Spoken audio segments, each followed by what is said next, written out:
That was annoying. Okay, so, well, I was just playing some music, and then my microphone didn't work for a second, so I had to restart OBS. But hey, does it? Yeah, that works. Okay. Weird. Anyway, hello.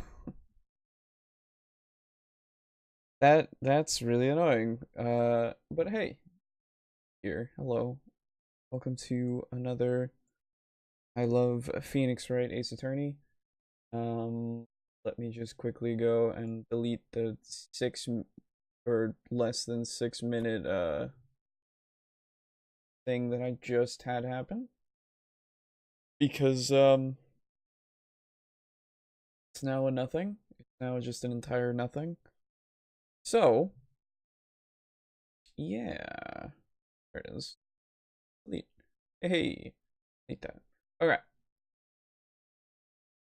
I want to keep. Oh no, what are you doing now? Oh, that was bad. All right. Let's hope that that doesn't keep happening. What is going on with my stuff? Okay, weird. Give me a second. Oh. Huh. So, there was a problem there in the sense of I opened up the game and then it decided that it needed to make my entire screen go away for a second, for a split second. I don't like that. Should be good this time, though.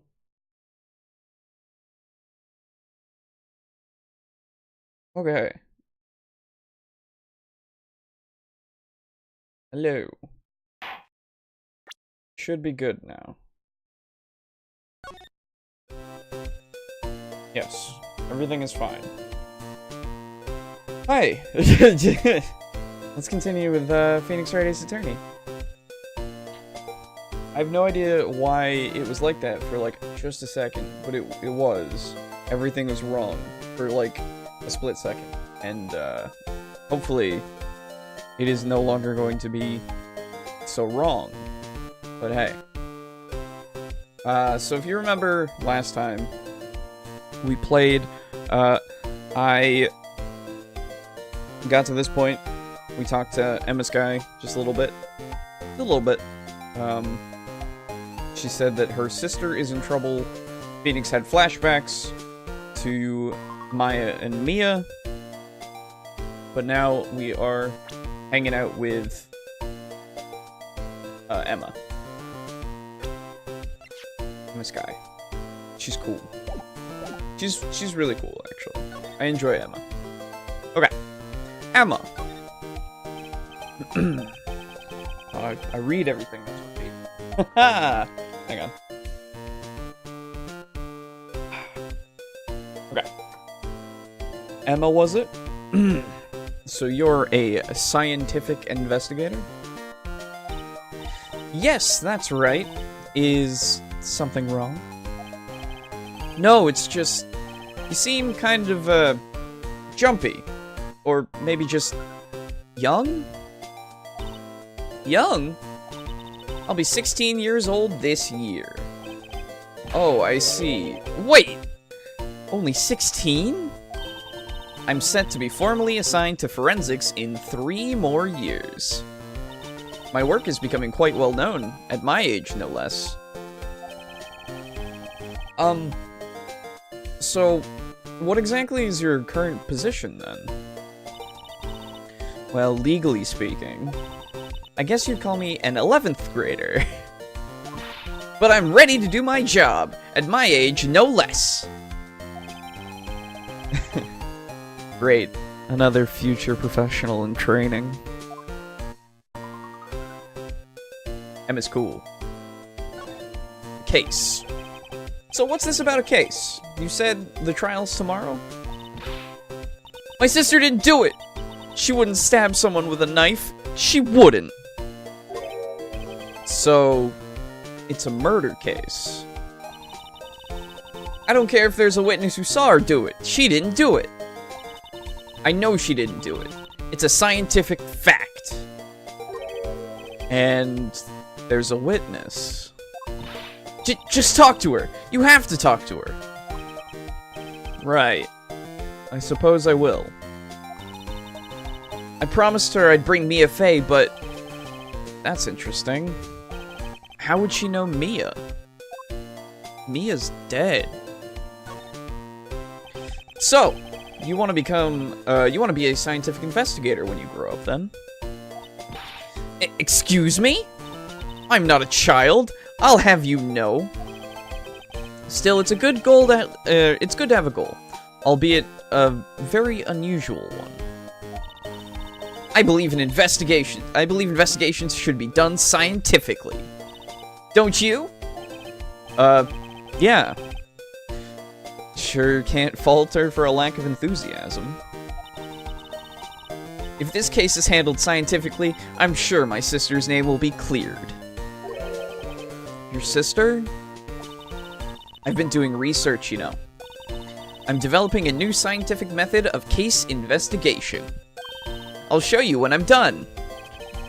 I'm looking forward to it. Guess I should get down to the detention center and talk to her sister. Relation to Mia. My sister asked specifically, for her specifically. Mia Fey was a few years below her in school. I almost said high school. My brain is starting to put words where there aren't words. So she went to the same school as Mia. She always told me to go to Mia if I ever needed a defense attorney. And, well, I need one. Incidentally, Mia is a woman. Mia. Yeah, I thought it was a little strange when I saw you, too. Well, it's nice of you to help your sister out like this. You must be close.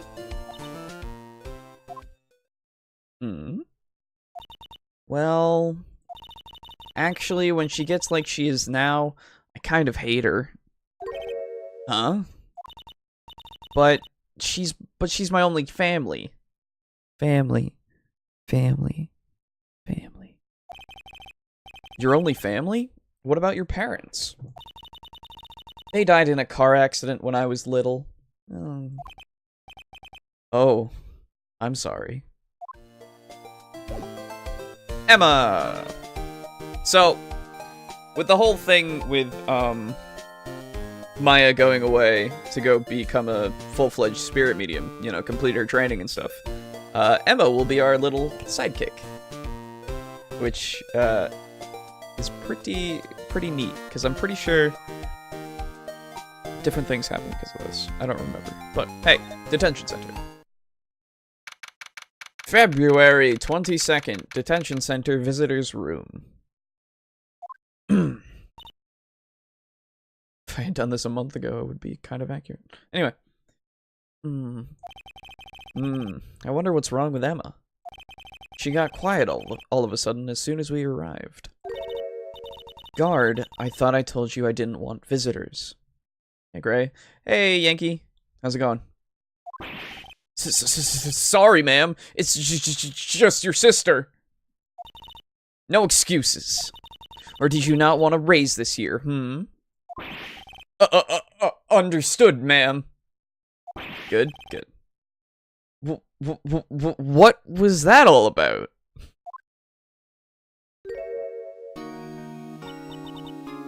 Hi, Lana. Funny. I seem to remember specifically telling you not to come here. Perhaps my memory is failing? Look. I didn't want to come here either, okay? But your trial's tomorrow, and you still don't have a defense attorney. I'll be the one in court tomorrow. This has nothing to do with you, Emma. Isn't that right, Mr. Wright? Hey, how did you know me? How do you know me? How is the thing that you know me? What's the know-how? My brain. Anyway. Mia mentioned you. I've heard quite a bit. I'm sorry. What exactly is it that you do? My name is Lana Sky. I'm chief prosecutor for this district. How did Lana know Phoenix? It just said. You're a prosecutor? Two sisters, one a lawyer. Could this be a coincidence? Emma, Lana. I mean, they're just like Maya and Mia. Is something wrong, Mr. Wright? I'm just having deja vu, that's all. The case. There's something you should know from the start. Which is? The suspect in this case has confessed to the crime. Huh? Well, wait! But the suspect is... me. I did it. Well, Mr. Wright? Well, why don't you begin by telling me exactly what happened? The crime took place yesterday, February 21st at 5:15 p.m. Very on the dot, very exact. That's quite specific. It was in the witness's deposition. A witness clearly saw me committing the crime. That was a bit of bad luck, wasn't it? The crime took place in the underground parking lot at the prosecutor's office. The body was found in the trunk of my subordinate's car. The prosecutor's office, huh? In your subordinate's car trunk? Classy. I was arrested on the spot, caught red-handed, as it were. My. Victim. So, who was the victim? Goodness. Sorry. An investigator with the police department. I suppose the correct term is detective. A detective? Death was due to a loss of blood. He was stabbed once in the stomach. By you? Death wasn't immediate, but the wound was fatal. I see. Allow me to repeat myself, Mr. Wright. The victim was a detective. You know what that means, don't you? Uh-oh. What, Mr. Wright? What does it mean? Well, it means the police department will consider it a matter of pride to have me found guilty. They will use any means at their disposal to do so. This case gets worse and worse with everything I learn.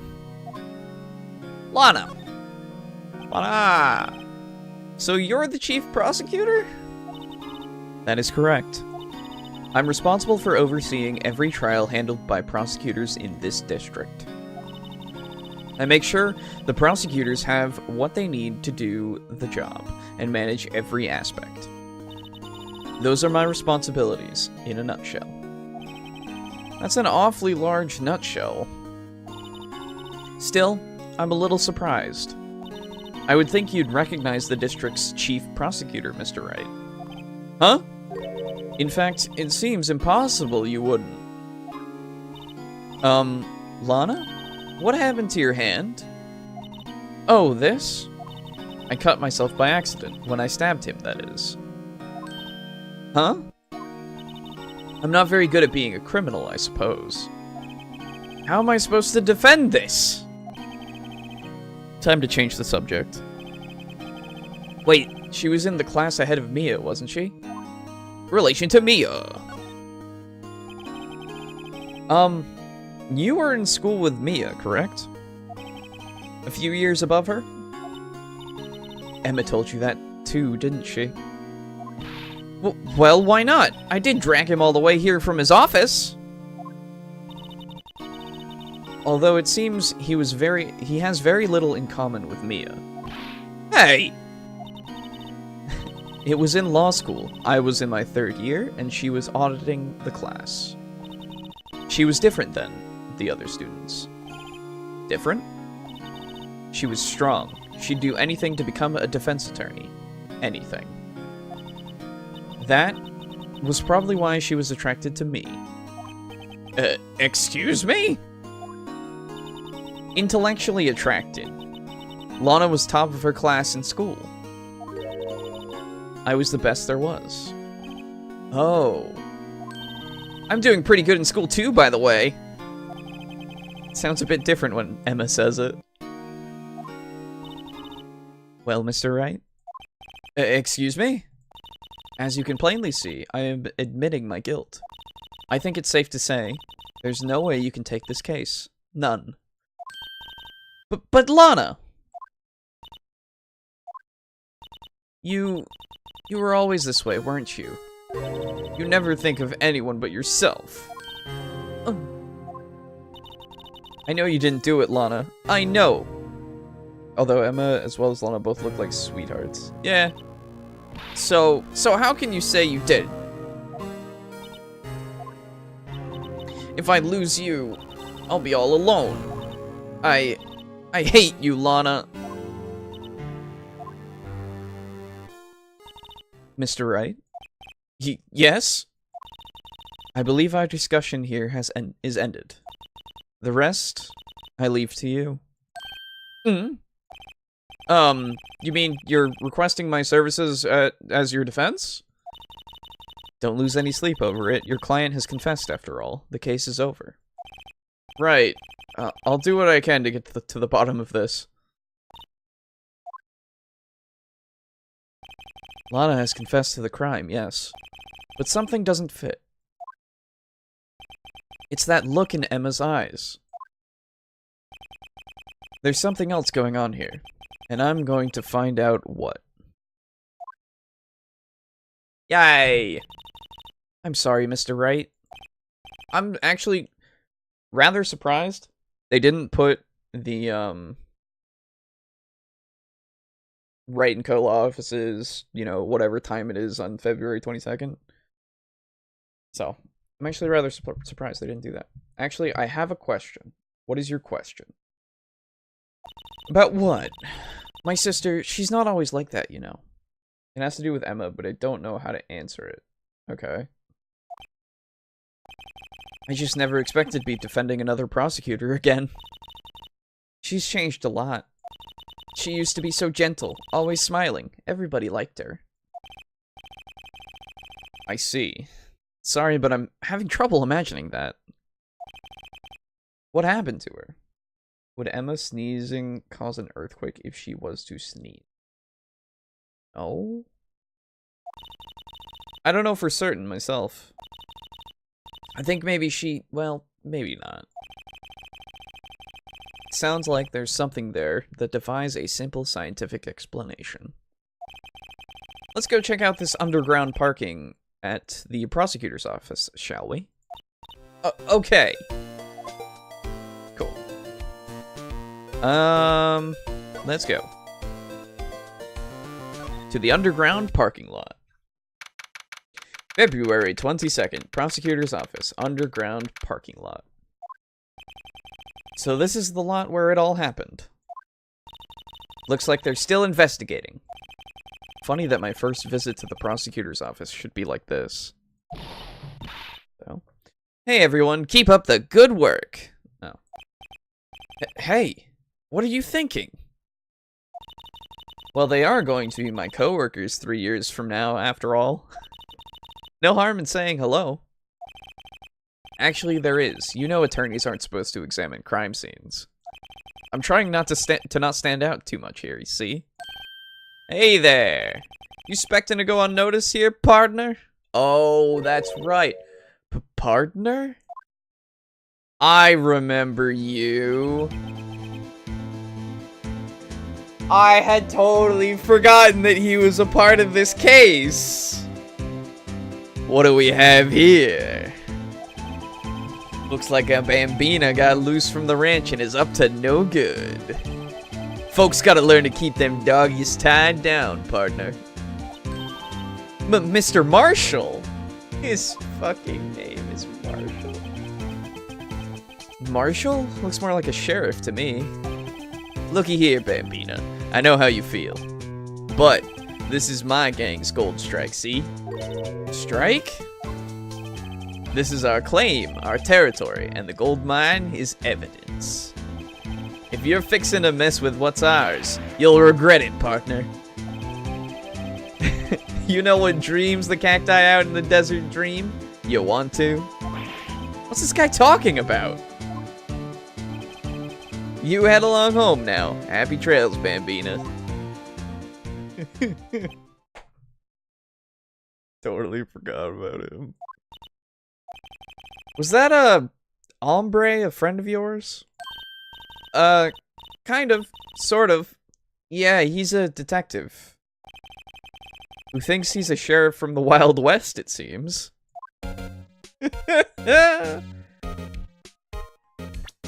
Hang on, hang on. Do I get his profile yet? No, I don't. Okay, I wanted to look at it. I don't remember. It's Marshall. It's something Marshall, but I don't remember. Sure. Aha! A ladder. That's a step ladder. What's the difference? In scientific terms, please. It's scientific, huh? Look at the basic nature of things, Mr. Wright. This all seems so horribly familiar somehow. Yeah, stepladder is for some reason always gonna be a thing. What's this? A wallet? Excuse me, officer? Wait! What are you doing, Mr. Wright? What am I doing? I just found this wallet, so I'm handing it over to the police. I don't believe it. This is real basic. Anything at a crime scene is evidence. Let's be scientific about this, please. Just put it in your pocket. Not how this works. Okay, maybe not they have to do it sometime, make the stepladder evidence. I don't think so. How is that scientific? Sounds like theft to me. Wallet hastily stuffed into pocket.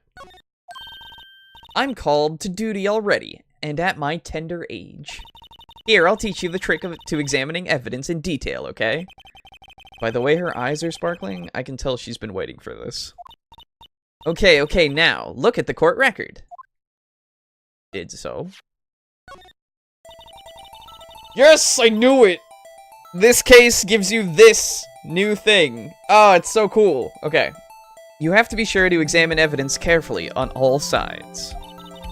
Now, let's start examining from every angle.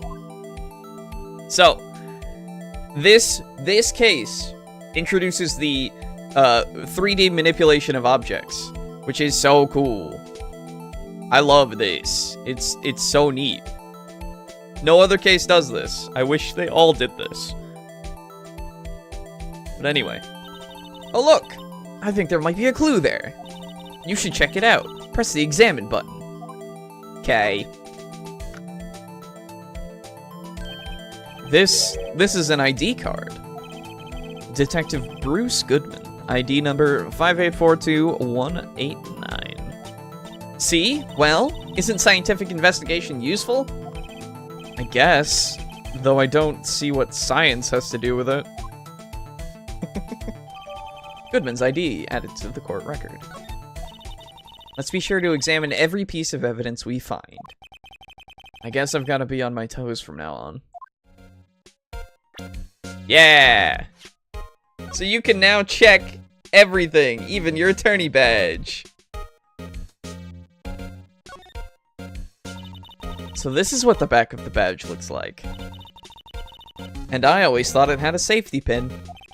Each badge has a number carved into it. That way you can tell which attorney it belongs to. You mean you couldn't lend your badge to anyone?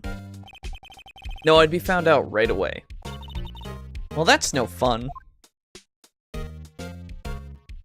So now you know that his specific ID number is 28381. So for those people that want to be extremely authentic with their Phoenix Wright merchandise, you look for that. So yeah, this is super cool. I love this mechanic, and I wish it was there for the entire game.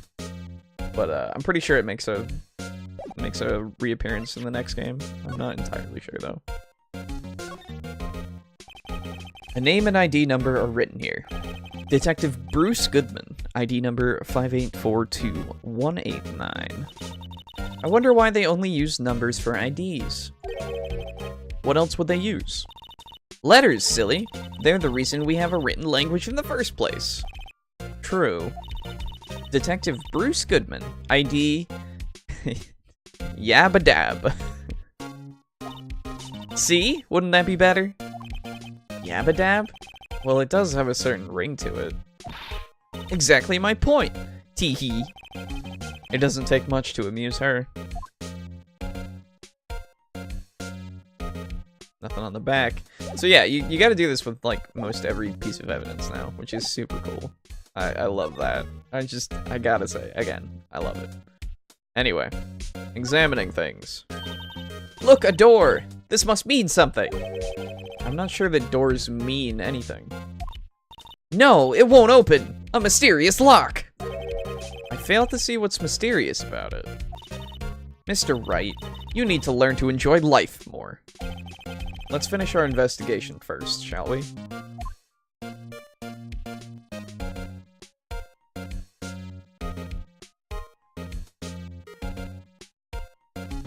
Oh yeah. Not supposed to give him that. Okay. See? Here, a phone. Let's see if it works. Hey, don't touch stuff we don't need to be touching. I can't hear anything. My ears! No, my ears! Maybe it's due to the barometric pressure. What is she babbling about? Hey, what did you just say? See, you can hear just fine. The phone's broken. Alright. There's still more to look at, obviously. It's a crime scene, after all. Well, no time to waste. Let's get hunting for clues. I wonder what this is. Well, partner, looks like you got no intention of going home quietly. Oh, Marshall. The sheriff! Like I said before, this here's our claim. You'd best be moseying along, unless you're fixing to bite the bullet. Ah! Scary! Could you just tell us one thing? Who owns that car? Well, well. The little filly's got a good nose on her. You want to know who rides that red Mustang with the body in her saddle, eh? Please. No problem, partner. About time for vittles, anyway. What? Get yourself to the saloon up on the 12th floor of the prospector's office. Might just find you a cerveza you like. Prospector's office?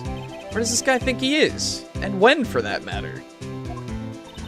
Note to self, look up Vittles Saloon Cerveza.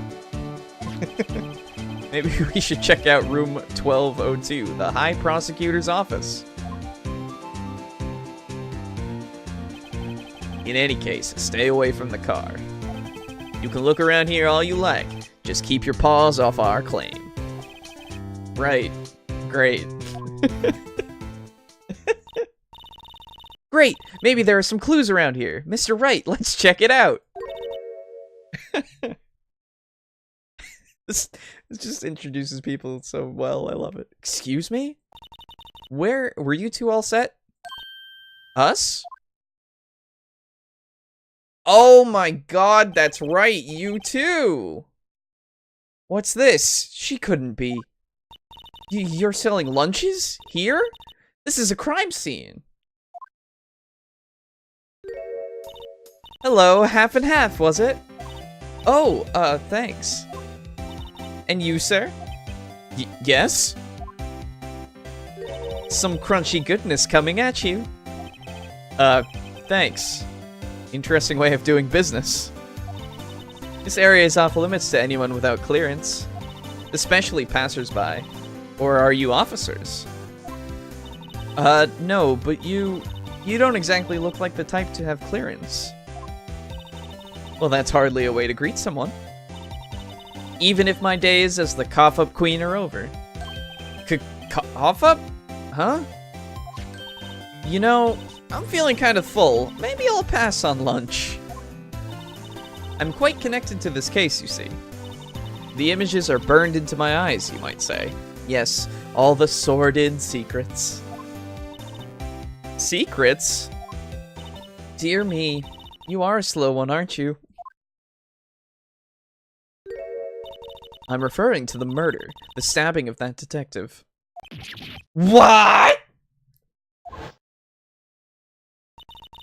A witness clearly saw me committing the crime. Do you mean you're the witness my sister was talking about?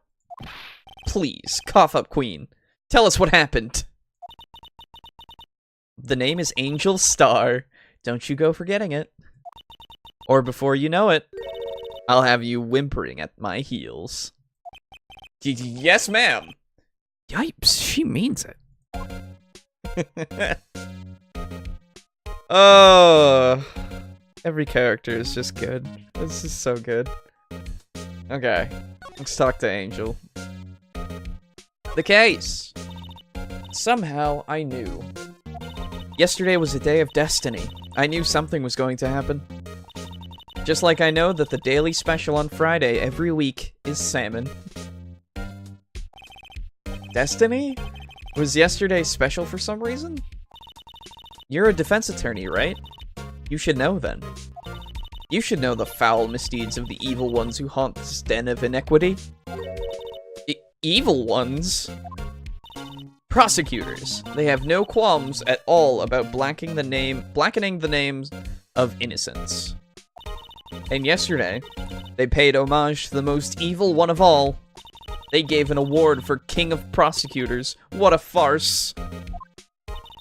So she's saying there was some sort of prosecutors' convention yesterday. I was almost compelled to lace their lunches with something foul. Do you have a personal grievance against prosecutors or something? Or is there some kind of scientific evidence of this, evil? Young miss, mock me at your own risk. You'll soon find out why they call me the cough-up queen. Ew. The most heinous of all the evil ones, the one they awarded yesterday. It was in his car that they found the body. Proof that he devours the evilest lunches of all. Really? Really what? I'm totally confused.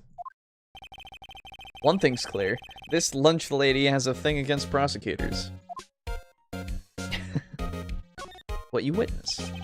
So what exactly was it that you witnessed, Miss Star? It was a fascinating spectacle, to be sure. I now feel I know what they say when they talk about a woman's wrath. To see Lana Skye wield that knife so. Her knife flashed in anger, bringing him to a sad end. It was truly a sight to see.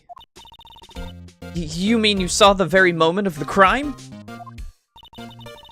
The sound of his silvery ties to the world being cruelly cut still rings in my ears. And the rhythmic beat of Lana Skye's knife. Wait a second, you know Lana Skye? Of course. It's quite a feat becoming chief prosecutor. How many lunchboxes of sin did she pack to make that journey, I wonder? She always travels light. Now why would this pretty lunch lady know the chief prosecutor's name?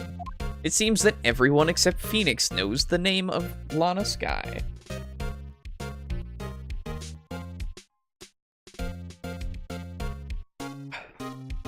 Anyway. Angel. Could we ask you a bit about yourself, Miss Star? I come here every day to sell lunches. I import only the freshest and best from the Far East. For some reason, the box lunches are a hit here. Why not make the lunches here rather than import them? Did you say something? No. Only true connoisseurs can understand. The kind you can only tell someone who has tried General Tso's Trilobite lunch set. Ah, never mind. You win. I don't even want to appreciate part of the trilobite's flavor. Anyway, I come here every day to sell lunches. My boyfriend works in the security room here at the prosecutor's office. Your boyfriend? See the security room over there? The glass-walled booth? I sell my lunches, and since I'm here anyway, I drop in to see him. Since you're here anyway, I guess selling lunches is more important than romance. So, to scientifically analyze the data available so far, you, Miss Star, are a lunch vendor with an ulterior motive for coming here. Useful analysis. Not. Got her! Oh my god, she just got! Prosecutor's office. Did you have a bad experience with the prosecutor, Miss Star? I sense some hostility. Hostility? Ha! Perhaps. Prosecutors are all alike. The bigger they get, the worse they smell. Kind of like 10-day-old clams in the chowder. I wonder if Miss Star was involved in some sort of legal trouble in the past. That'd be a sure cause of food poisoning, scientifically speaking, of course. I mean, now you're talking, cough-up queen. I thought she was just a lunch vendor, but now I'm not so sure. Especially when she was saying that she's the cough-up queen. Then that makes me so unsure, all the time. I don't think there's much else to, like, look at, except maybe that. This is where the cars leave the lot. The arrow on the ground makes it look more like an entrance. What are you talking about? It's plainly an exit. Well, maybe it's both. Kind of a dual purpose? Aha! The theory of relativity! What?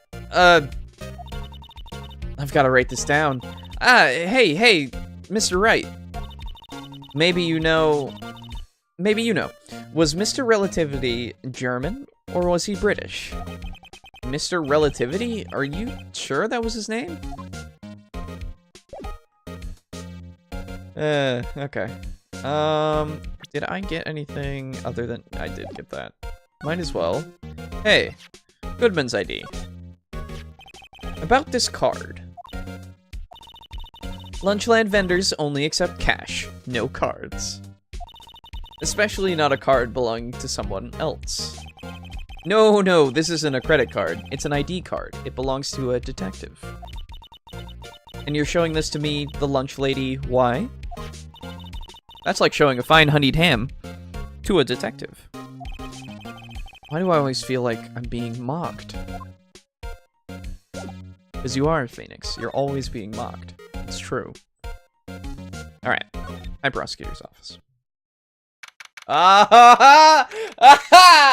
That's right! Anyway. February 22nd. Hi, prosecutor's office. Room 1202. This is the kind of room that just screams, I can do the job. Quite a change from your office, really. Thanks. Look! There's a trophy or something here. A trophy? What? That shield? It takes real nerve to display stuff like this. Whoever's office this is, he must be a real stuck-up jerk. Mr. Phoenix Wright. You never tire of prying into other people's business, do you?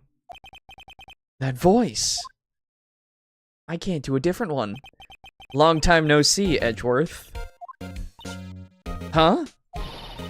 Ah! Mr. Edgeworth! You know him from somewhere? Of course! I'm his biggest fan! My sister introduced us once and... Right, her sister was the chief prosecutor after all. Well, what brings you here? I'll warn you, I've been known to be a real stuck-up jerk. No! Did I? No! It was just Mr. Wright here, Hey, don't blame me. We're just here to investigate a murder case. Murder? A body was found in this nasty bright red sports car in the parking lot. And that would be my car. What of it? I love that. That face is great too. It's a little weird, to be fair, a little off, but like, that's fucking, it's good. What? Your car? I'll say one thing, she certainly can scream. Hey, Edgeworth! How's it going? Your office is so great. It's always been the best. Oh, man. Oh, it's so good. Okay, anyway. The case. So, the body was found in your car? Go ahead, say it, Wright. You think I did it, don't you? After you went through all that trouble to help me, last year, no less. No, we don't think you did it. I mean, it was my sister who stabbed him. Wait. No, she didn't do that. I mean... Wait. So you're the chief prosecutor's little sister, then? Yes, sir. Emma Skye. It's nice to meet you again. Now that didn't sound forced at all. Ah, now I remember. You've really grown. I'll admit it. I'll admit, it was a surprise to me too. To think that my own car would become the scene of a murder. More surprising still. Now I'm forced to prove my superior's guilt. I can understand. Wait! What did you say? Lana Skye is the chief prosecutor. The top prosecutor in the district. She can't prosecute herself, so I'll be the prosecutor at the trial tomorrow. You? Mr. Edgeworth. Well. To be honest, it's a bit of a miracle I'm still here at all.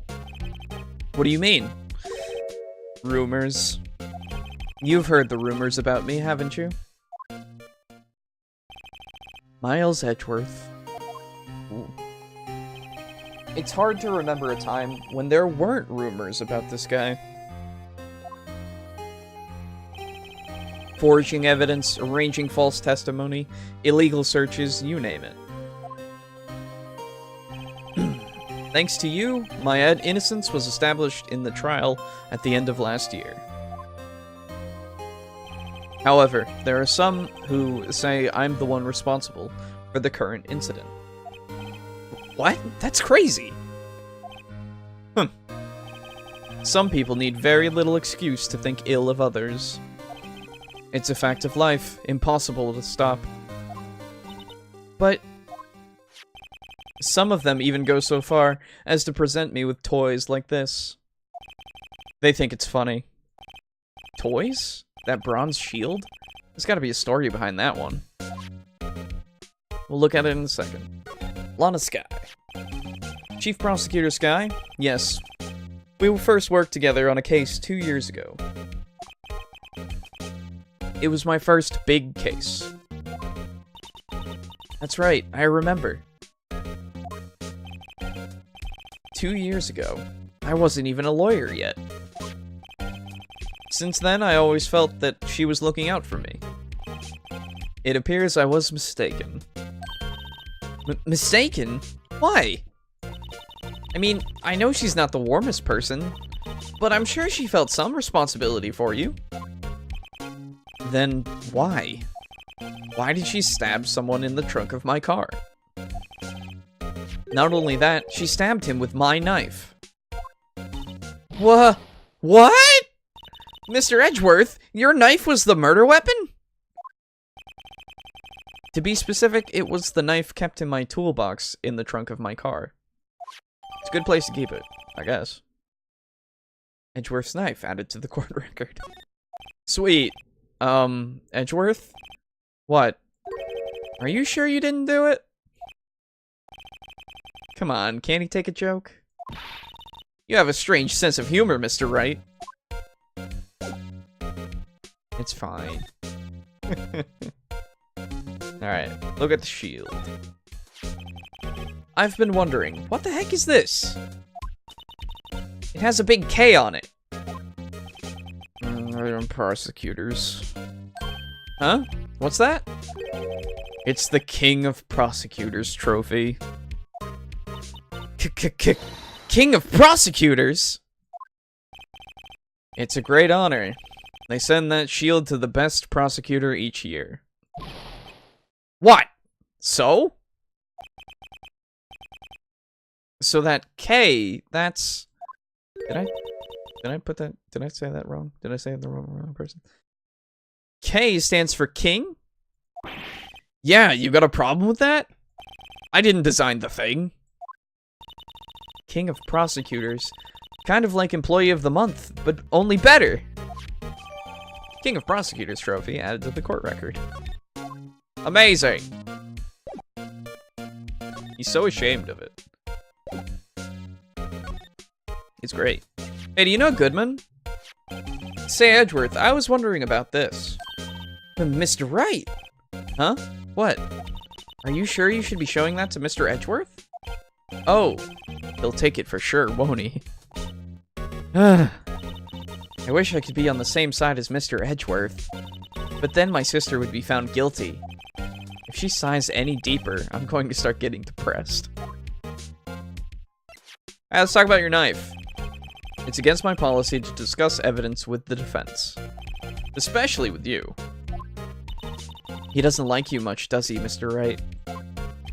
Nah, with Edgeworth it's never personal. It's all about winning tomorrow. Yeah. He's a good guy. I didn't check this. I should check this. What do we got? Obviously we have the big K. There's also... Hey, check it out! There's a metal plate here. It looks like the names of all the previous recipients are engraved on it. Wow, one guy's listed a bunch of times. Von Karma. I guess he must be a foreigner? Yeah, that's probably it. Well, wherever he's from, he must have been an amazing prosecutor. I'd like to meet this Mr. Von Karma sometime. When she says it, his name does have kind of a ring to it. Yeah, but he's not really that great a guy, so... Go look at his knife. Because apparently we just have it. We can just look at it. This must be the victim's blood, right? Either that or Edgeworth cut himself peeling an apple. What's Edgeworth doing with a knife like this anyway? Hey, maybe he spends his weekends roughing it in the wild.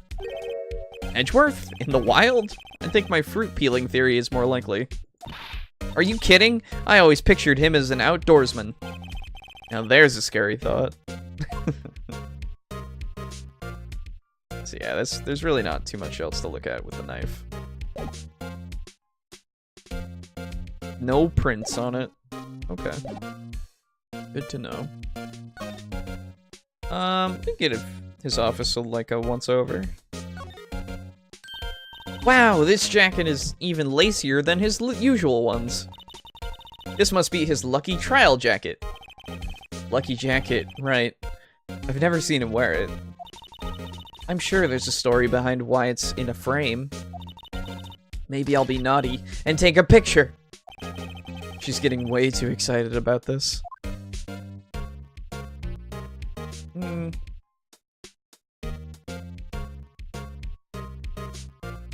I actually don't know the story of that off the top of my head, if it's ever told.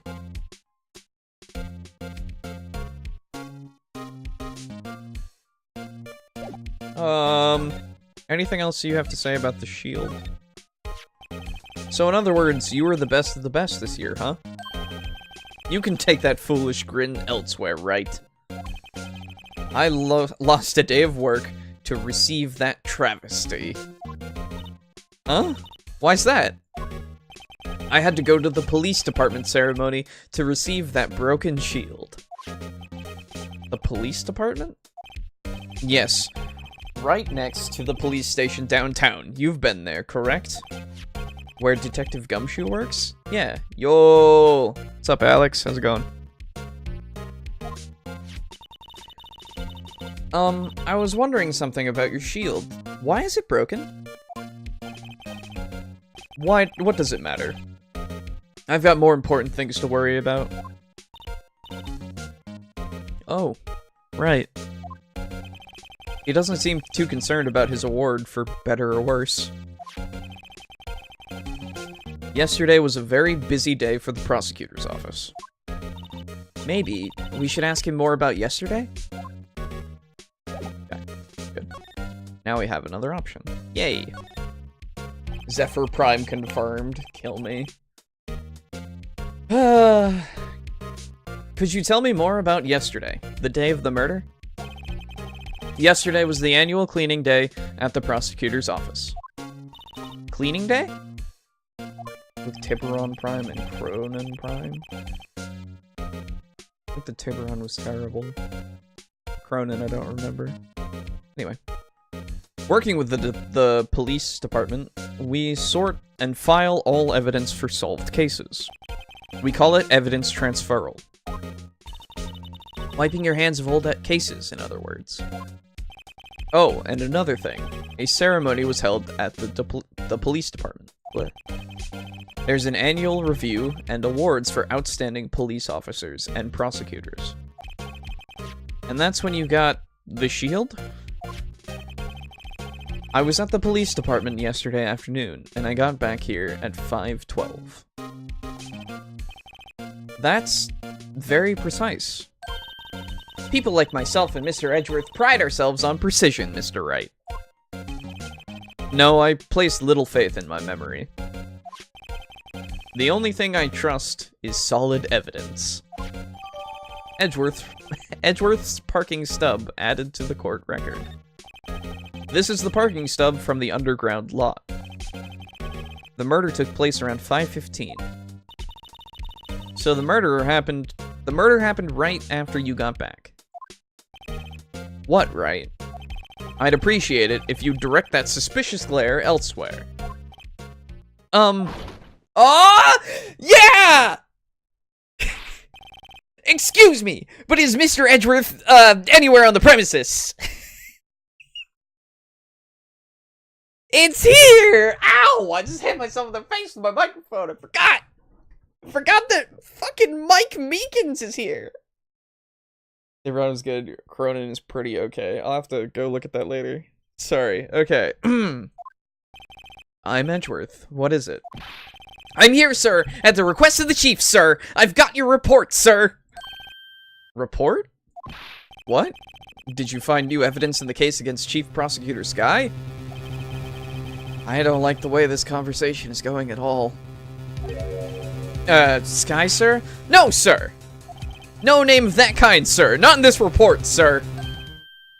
I think I just heard Edgeworth's lid blow. Mr. Edgeworth's lid isn't on very tight, is it? I made a clear request to the police department, did I not? I need to focus on the trial tomorrow, so don't bring me anything unrelated. Sir, but sir! I'm just following orders, sir! They told me to bring this to you! I wasn't aware of the particulars of your arrangement with us, sir. Give me your name. Yes, sir! Meekins, sir! Officer Meekins!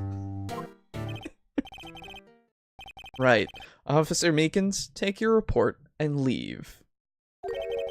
And good luck with that raise next month. But sir, I didn't know. Poor guy, it looks like he was absent on the day they gave out brains and good luck. Fucking love Officer Meekins, he's the best. Everybody's the best, I always say they're the best, everyone's the best. Right. Yes, sir! God, he caught me off guard. As you can see, I'm busy. You may leave now. Let's do what he says, Mr. Wright. The victim was a detective from the same department as that patrolman just now. Go down to the police department. You can ask more there. Thanks. He seems to have finally calmed down at least. I think I have like a problem saying detective every now and again. Like a very bad problem. Smooth, thank you. Hitting my face with my microphone is always great. I always do it, because I never remember. I'm very bad at spatial awareness. Anyway. Let's head to go see Meekins. He's the best. He's no Gumshoe, but he's definitely amazing. Oh my god, that's right, it's here. It's technically, remember, this has been a year since the last case, because Phoenix was in a depressive state. Because Maya was away, and also all the things that were happening. Anyway, February 22nd, police department entrance. Whew, we're finally here. Why would they put the detectives so far away from the prosecutor's office? That took almost 30 minutes by taxi, and traffic wasn't even that bad. This is my first time to the police department, actually. Oh yeah, hold on. What's that?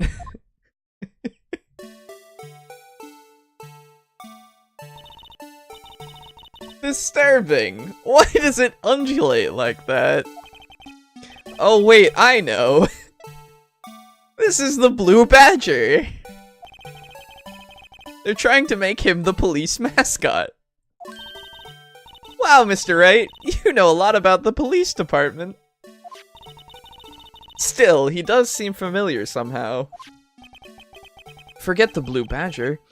Who's that next to him? Someone appears to be dancing with the Blue Badger. Uh-oh, he noticed me. He sure is running over here fast.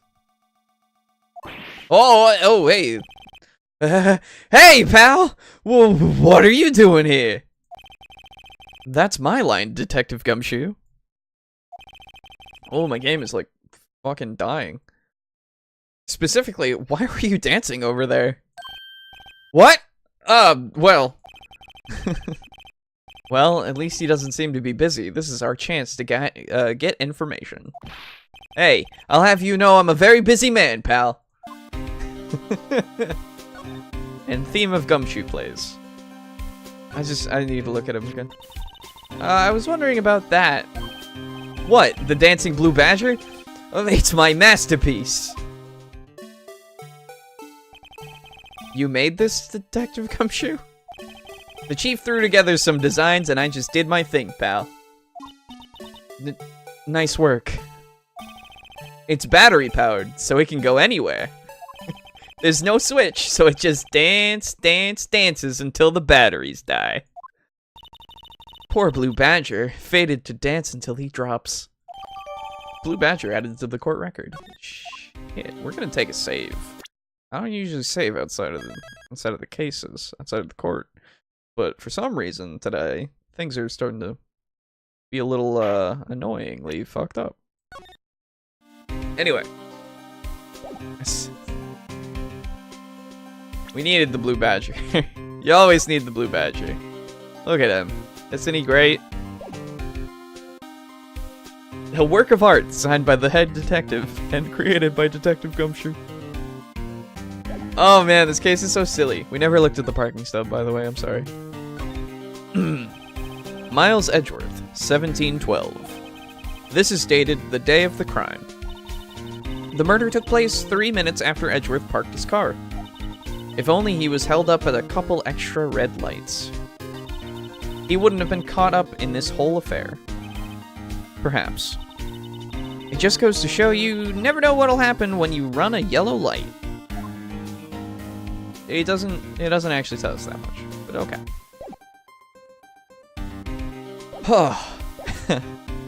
Anyway. I agree it's funny. Yeah, oh yeah. The case. I'll give you one word of advice, pal. You'd better not agree to defend the suspect in this case. Well, why not? Huh? Well, it's just that the chief prosecutor has confessed to the crime. She says she summoned the detective to the prosecutor's office and she killed him. But what if she's not telling the truth? Yes, well, no, come on, pal. There's plenty of evidence against her. But what if the evidence was faked? Hey, pal. Can I speak to you for a second? Huh? Me? Why is this little girl so peeved at me? She's a relative of the suspect, Lana Sky's sister. Whoa! The chief prosecutor's little sister?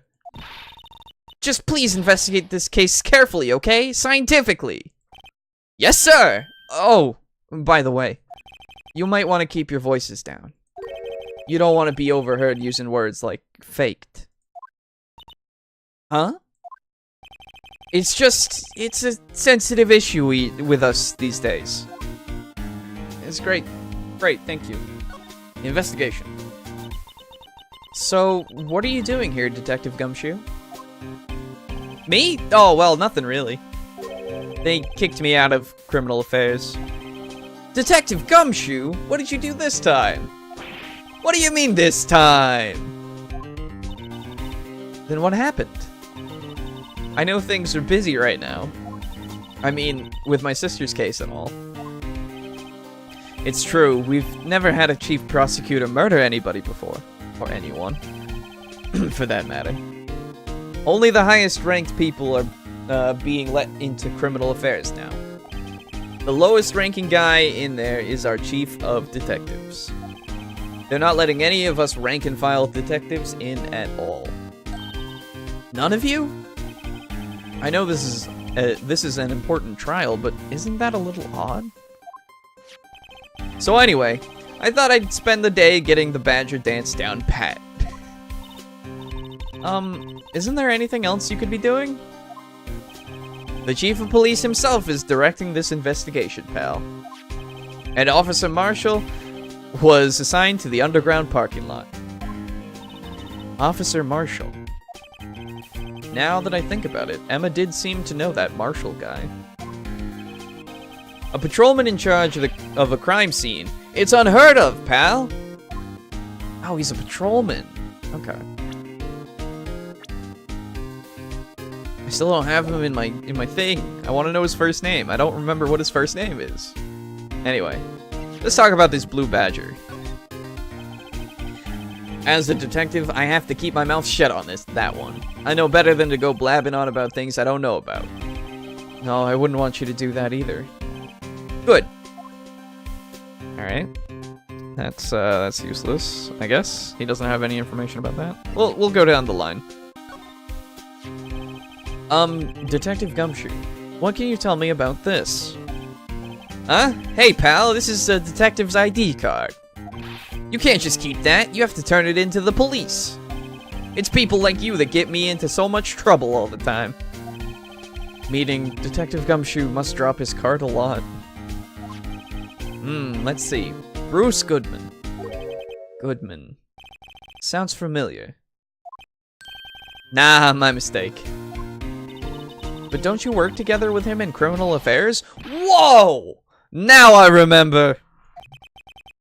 Bruce Goodman! He's the victim! That's what I thought. Can you tell us more, Detective Gumshoe?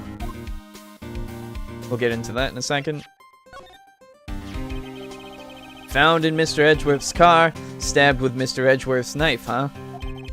That would drive Chief Prosecutor Sky to, or what would drive Chief Prosecutor Sky to do such a thing? Well, wait, I mean, sure, of course, someone else really did it. Did it? Bleh. Did it? Someone who must have a grudge against Mr. Edgeworth. The car and the knife do seem a little too well organized to be a coincidence. Poor Mr. Edgeworth. What could have happened? We have to find out a little more about what's going on with Edgeworth. Sorry, I forgot. One of my neighbors argues with his girlfriend a lot. It gets loud. I have to stay in a room that's loud enough to drown it out, so I'm stuck in the computer room. That's fine. I'm sorry to hear that. Sucks for you. Hope that they stop yelling soon, so you can move around. Anyway, he probably knows about the prosecutor trophy, so ergo. Hey, that's it. That's the King of Prosecutors award that Mr. Edgeworth got yesterday. Were you at the award ceremony, Detective Gumshoe? Of course, pal. I got an award for diligence myself. Ah, congratulations. I was wondering, why is the award a shield? And why is it broken? Oh, there's a reason. I'll tell you what it is later. Apparently he's forgotten. But I was proud of Mr. Edgeworth for winning that award. He's even got naysayers in the prosecutor's office. Yeah, we've heard about the rumors. Alright. Goodman! So, this ID card belonged to the victim? He was a detective, like myself. Detective Bruce Goodman. Don't you think it's strange? I mean, why would the victim's ID card be lying on the ground where we found it? Well, Detective Goodman should have been at the police department yesterday. There was an evidence transferal for a case he handled 2 years ago. Evidence transferal? Mr. Edgeworth mentioned that too. But Detective Goodman was killed at the prosecutor's office.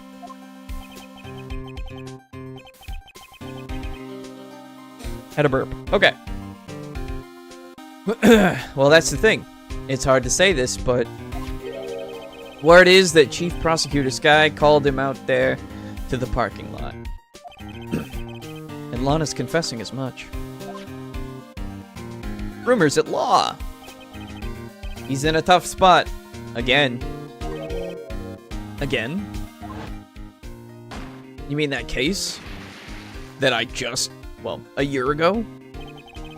Well, it all started with the murder of the defense attorney Hammond. But Edgeworth was found innocent! Listen, pal, there have always been rumors about Edgeworth. Forging evidence, making deals with witnesses. Nothing outright, but there were always whispered rumors. Ever since he was accused of murder, no one's whispering. They're practically shouting. But there's no evidence against him. Well, Mr. Edgeworth has always had unusually strong ties to the department higher-ups. It's only natural that people would be suspicious. I had no idea he was under the gun. Anyway, this latest case has started a new rumor. People say the only reason he took this case, is because he's aiming for the chief prosecutor position himself. What? But I know the truth, pal. Nobody wants to be the one who has to prosecute the chief prosecutor. Mr. Edgeworth is biting the bullet on this one. He's doing this for all of us. And that's all I know about that. I'm not officially on the case, you know. Thank you.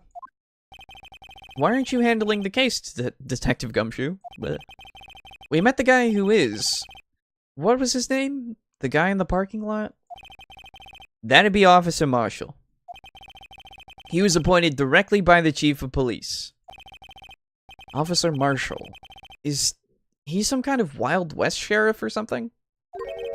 No, Jake Marshall! It's Jake Marshall! Oh, I thought it was James, honestly. For like a while there. Okay. Jake Marshall's just a regular officer. From West LA. Born and raised. For a moment there, I wasn't sure. Look, pal, let me try to make things a little easier for you. Show them this, and they'll let you examine the crime scene. Maybe. Letter of introduction from Detective Gumshoe added to the court record. I'll be surprised if this gets us anywhere. Just act like you're supposed to be there, and nobody will look at you twice, pal. Thanks, man. That's extremely helpful of you. I love it. He's just so pleased with himself. Gumshoe's the best. Damn it, everyone's the best. Okay.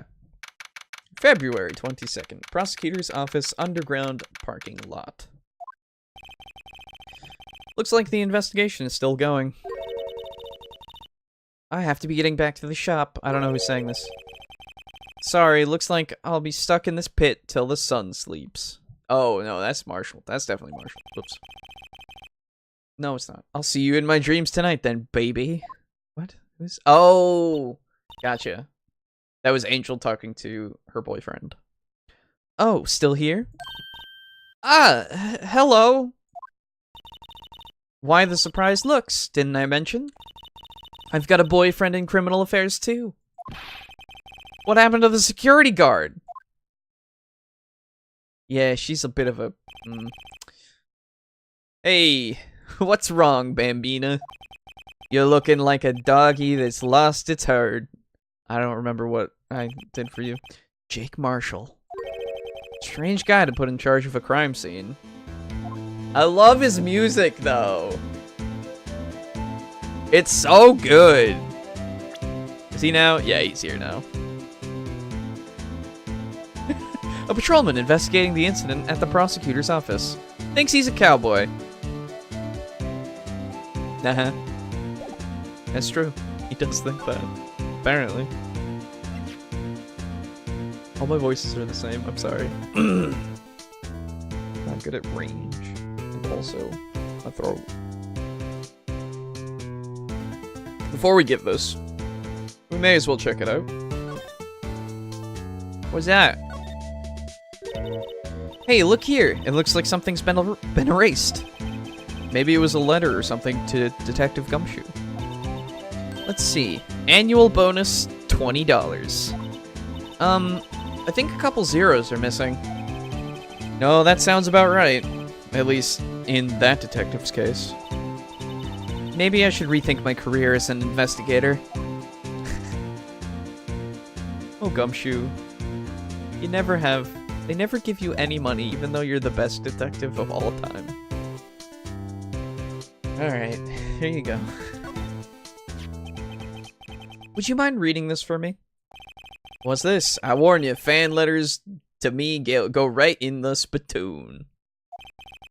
It's a letter of introduction from Detective Gumshoe. May we investigate? Gumshoe? Ah, that old cow dog? He holding a birthday party or something? Huh? Look, where it should say letter of introduction, it says invitation. Ah, I think he just miswrote it. Great, Detective Gumshoe. I owe you one. No worries. This proves it's from Detective Gumshoe. Better than a blood test. Guess I'd better let you in, then. Thank you, Officer Marshall. Officer Marshall. Officer Marshall. The... Anyway. Okay. Officer Marshall isn't a detective. He's a patrolman. That reminds me of something. That is odd. Isn't a crime scene supposed to be handled by a detective or higher? Well, folks, the clues are calling. Welcome to our gold strike. Be like the settler. Strike out for lands unknown. Manifest destiny. Let's have a hootenanny. Note to self, police investigations are like settling land. Well, Mr. Wright, what do you say? What do you say? I say I won't be needing this anymore. Detective Gumshoe's letter of introduction crumpled and discarded. He is a police officer. I know. It's just Officer Marshall. Marshall is another word for a law person in the Old West. So he's Officer... He's like cop. It's like calling him cop, just in a different way. And it's great, and I love it. Before we talk to you, let's examine the crime scene. This looks like a cell phone. Scientific analysis would suggest this belonged to the victim. I can't think of anyone else it could belong to. What's so scientific about that?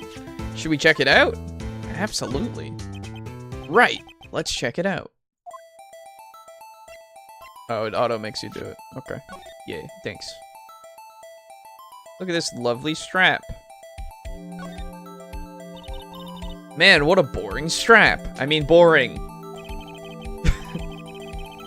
What's wrong with it? Everyone has different tastes, you know? Here, check out mine. It's a pink princess strap, because of course it is. The Maya and Mia comparisons keep going. Maya and Emma. I mean, anyway. These are hard to come by, you know. I see he's as popular as ever with the kids. E? The Pink Princess? Anyway. The display is still on. The redial button. Redial? Mr. Wright, most phones keep a record of all the calls you've made and received. You just press the blue button to dial the last number you called. Convenient, isn't it? I'm surprised you didn't know about it. Sorry to disappoint you, but even I know about these things like redial. Huh? Oh, I'm sorry. It's just you never know with people from your generation. Whatever. Let's check this phone out. What are you saying? Phoenix is like, what, 27? 28? I agree with me. Me and Emma are pretty much alike in a lot of ways. It's fan fiction. It's actually Maya. Maya and Emma. I misspoke with the Mia. The Mia in there. Now I wonder who the owner of this phone is called last. Note to self, a defense attorney doesn't think first, he just pushes the button. Beep.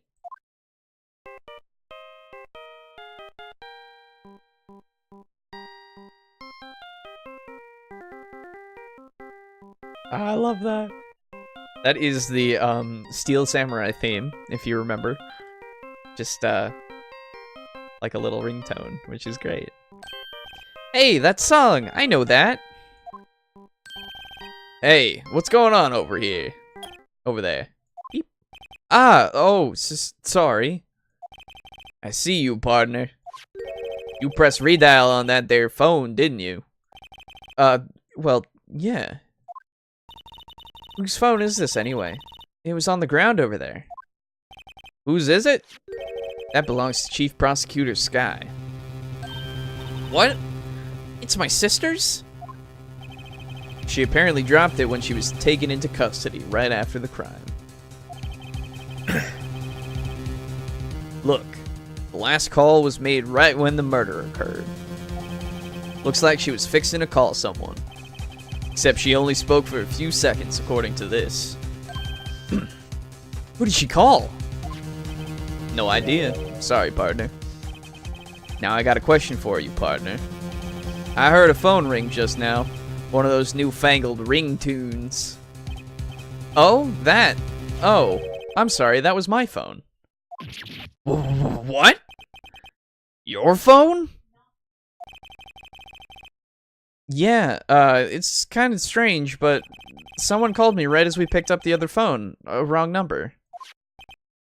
I hope you're not lying.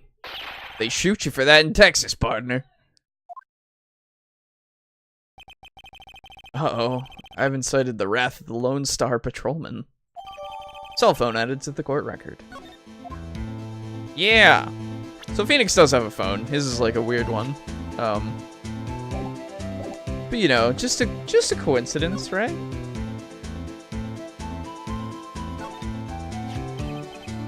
What's this? Looks like a note of some sort. Look, something's written on it.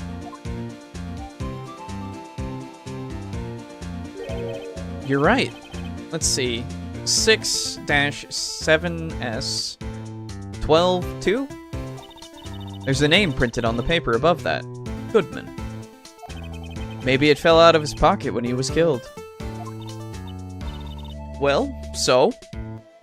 What does it mean, Mr. Wright? How am I supposed to know? Note to self. For deductive reasoning, go to Edgeworth, not Wright.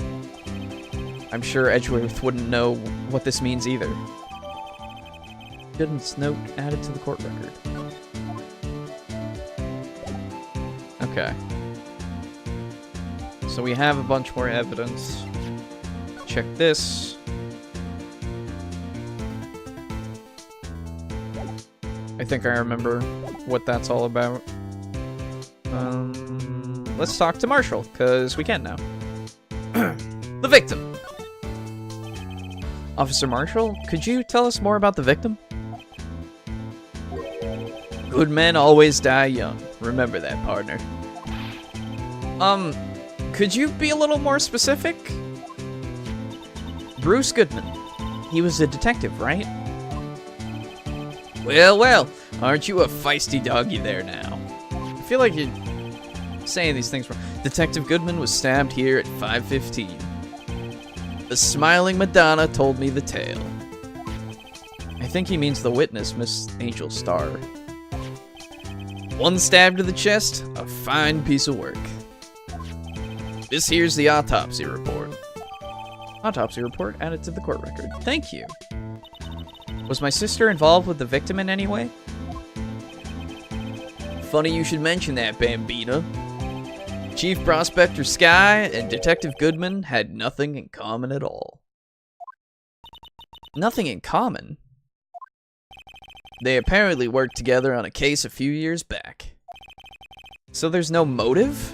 So, there's no motive. Gotta do these things correctly. Goodman wasn't a particularly gifted detective. That's one reason why he didn't do much work with the chief prospector. But my sister called the victim here on the day of the murder, right? Here, to this parking lot? So it seems, like calling an unarmed man to a shootout at high noon. I'm sorry. I don't mean any offense, but Officer Marshall, you're a patrolman, right? Not a detective? You calling me out? They shoot you for that in Texas. Do they? Huh? I was one of them fancy shoot detectives till 2 years ago, to tell you the truth. Oh, really?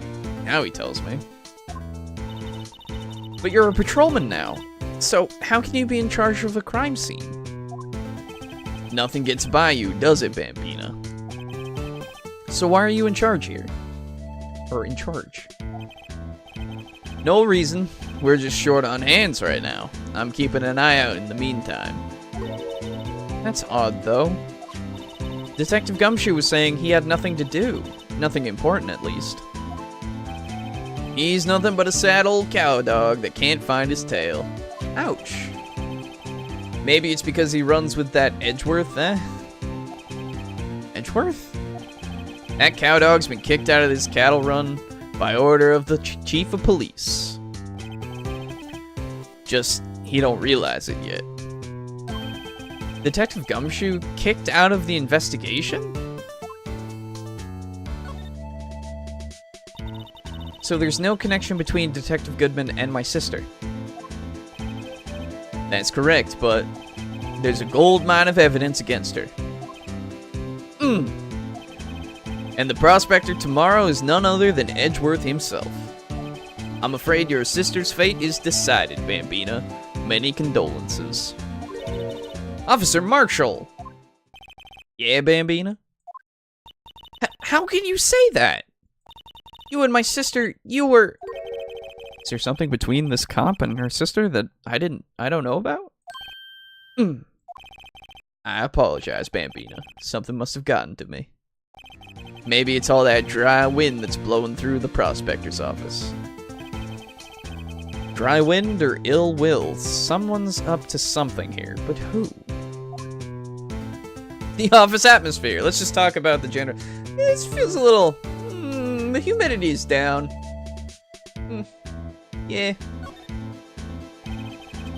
Suspicions about Mr. Edgeworth have been flying around for nearly 2 years now. Should just shorten it to they shoot you in Texas. Right? Forged evidence. Sorry, it's not you. Forged evidence, arranging testimonies, you name it. He was unbeatable because he did whatever it took to win. Unbeatable, that is, until he met you. Ah. But rumors are just rumors, aren't they? These are prosecutors we're talking about. Evidence is everything to them. If you follow the rumors about Edgeworth to their source, you find one person. But they're off limits. Untouchable, you might say. One person? Who? Bambina, it's your sister. Chief Prospector, Lana Sky. What? My sister? Edgeworth couldn't rustle all those cattle by himself. Some people load their guns with bullets. Some people load them with deals. What, you're saying Edgeworth was making deals to win trials? Where there's gunshots, there's bound to be bullets. That's what the old-timers say. What does that mean? What does that do? That has nothing to do with this. There's a big old secret hidden around here somewhere. Everyone knows it. Is that why Detective Gumshoe was taken off the case? Did they target him because he was the closest to Edgeworth? So, well, how are we doing, Mr. Wright? I guess we've got some clues. We have an autopsy report, a note from the victim, and a cell phone. So, you think we'll be okay? Well, the only thing that bothers me is that Lana is confessing to the crime. Still bothering me. She says she did it. No problem. I can guarantee that she's not the criminal. Oh, by the way, Emma? Yes? I know that song your phone plays when it rings. What? It's the Steel Samurai theme song, isn't it? That popular TV show for kids? Mm. The phone that just rang wasn't mine. It was yours. At 5:18, just after the murder took place, your sister called you, didn't she, Emma? I'm sorry. Can you tell me what you talked about? She hung up right away. I see. Cell phone added to the court record. Well, it's already there, it's just updated, you mean. A detective is murdered, and the suspect is the top prosecutor in the district. I've got a bad feeling about this. Like, maybe I still don't know everything that went on here. You don't! Yet. To be continued. Fucking love that jingle. I did say that I downloaded it myself and I would use it at some point, like, as a thing, but I've got to figure out what to put it as for a notification. Because it's really good, and I can't just put it as something random, you know? It's gotta be something good. Anyway. February 23rd, 9:34 a.m. District Court, Defendant Lobby, number 2. How did the investigation go yesterday, Mr. Wright? Frankly, there's still a lot of gray areas. Or rather, the whole thing is one big gray area. Don't worry about me, no matter what the outcome. I'm ready to accept my fate. I believe in you, sis. Mr. Wright, would you let me offer you a word of advice? Yes? A defense attorney should never believe in their client. Or believe their client. The defendant is called to trial because they are suspected of wrongdoing. Never forget that. Miss Sky, you remind me a lot of Mia, except entirely the opposite. Found a way to get Excalibur's damage to scale. That's good. But there is one decisive difference between you and her. And that is, you're not a defense attorney. I believe it's almost time for the trial. Good luck, Mr. Wright. Thanks. My first trial without a Fae helping me. No one's going to bail me out this time. I'll be alone in there. So I have to discover the truth all by myself. Let's do it, Mr. Wright. I'll be with you the whole way. Well, we have Emma, so I guess that's good. February 23rd, at 10 a.m. District Court, courtroom number 9. Alex, when you say to scale, what do you mean? Like, just make it go even higher than it was? The court is now in session for the trial of Miss Alana Sky. The defense is ready, Your Honor. The prosecution has been ready for a while, Your Honor. Edgeworth. I haven't been in court since Edgeworth's trial. It's been a while now. I hope that personal feelings will not be part of the proceedings today, Mr. Wright. I will choose the path that I think is right, regardless of what those around me might say. And judgment is to be made here. The judgment to be made here is in our hands, not those of anyone else. Very well. Mr. Edgeworth, your opening statement, please. Chief Prosecutor Lana Skye has committed an unpardonable crime. Blah. Not only this, but she was rash enough to commit it in the prosecutor's office lot. Wow, he's much more forceful in person. I suddenly feel like confessing to everything. However, she will now pay for her rashness with her life. Whoa, wait a minute. Damage rises constantly no matter what. Oh, nice. I had my second chronic nosebleed in a day just a few moments ago. Well, hey, Neko, that sucks. Is it over? If it's over, that's good. A professional witness. Witness to the crime. Well then, call your first witness, Mr. Edgeworth. The prosecution calls its first witness, Miss Angel Star, to the stand. The cough-up queen? Hey. Haven't I seen you somewhere? You ordered the caviar lunch, right? Ho ho! Caviar! I've never eaten caviar before. The judge is really wolfing it down. Yeah? Okay, good. And for you, I have a Fiesta Bowl. Thanks.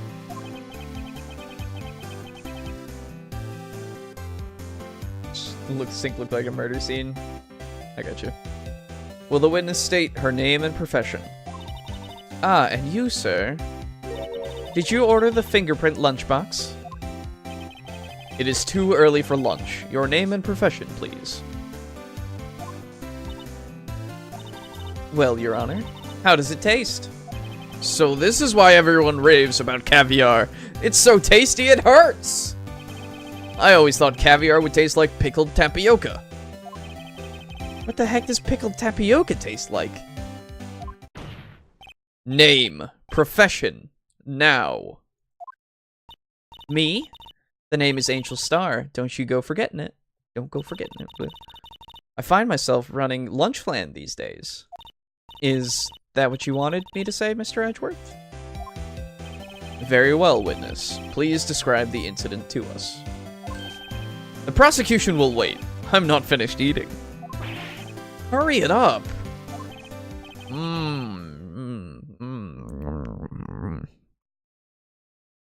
Very well, Mr. Edgeworth. As you know, we usually call on the police to provide a description of the crime. Your Honor, as Mr. Edgeworth has said to the court, I am a professional. Huh? What exactly does that mean? Until 2 years ago, Miss Angel Star was a special investigator with the police. She was a first-rate homicide detective. What? Miss Star was a detective? Oh! Ah! I know who you are! Cough up? Cough up Queen Angel Star, Your Honor. Long time no see.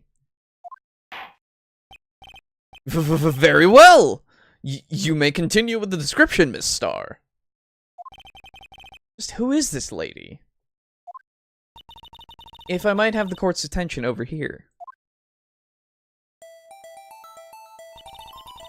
The parking lot at the prosecutor's office is divided into 2 blocks.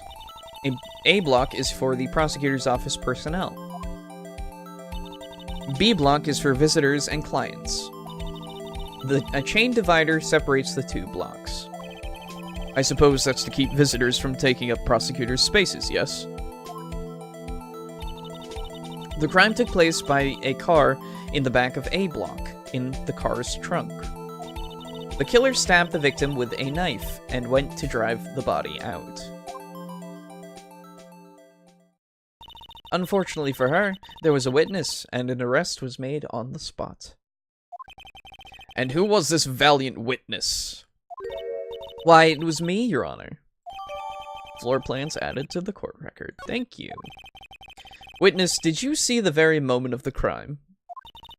Of course, Your Honor. Immediately after that, I apprehended the chief prosecutor. It seems rather cut and dry, doesn't it? Well, Mr. Wright? I can't agree on principle, Your Honor. It seems that some poor losers are unwilling to accept the truth, Your Honor. Shall I proceed to crush what little hope they have remaining? If you can, then give them your worst, Miss Starr. Wait, are they talking about me? Witness's account. Somehow, I always knew a day like this would come. I was on my way to deliver a lunchbox to my boyfriend. When I sensed something, perhaps it was my finely honed detective instincts working. Then, through a wire fence, I saw the chief prosecutor standing next to a garish car. The chief prosecutor was holding a knife in her right hand. Then she thrust the pointy tip of the knife into Detective Goodman's chest. Bringing a lunchbox to your boyfriend. How touching. The arguing is back. I have to stay in the computer area again. That sucks, dude. I'm sorry. As you can see, there is no room for doubt. The key point of your testimony seems to be nothing other than the point of the knife which you saw being stabbed into Detective Goodman. So, how does it feel to be so utterly crushed? I'm still thinking about that. It's merely a flesh wound, Mr. Wright. Very well, Mr. Wright. You may cross-examine the witness. Thanks. Witness's account. Let's make a good old-fashioned save your game. Here we go.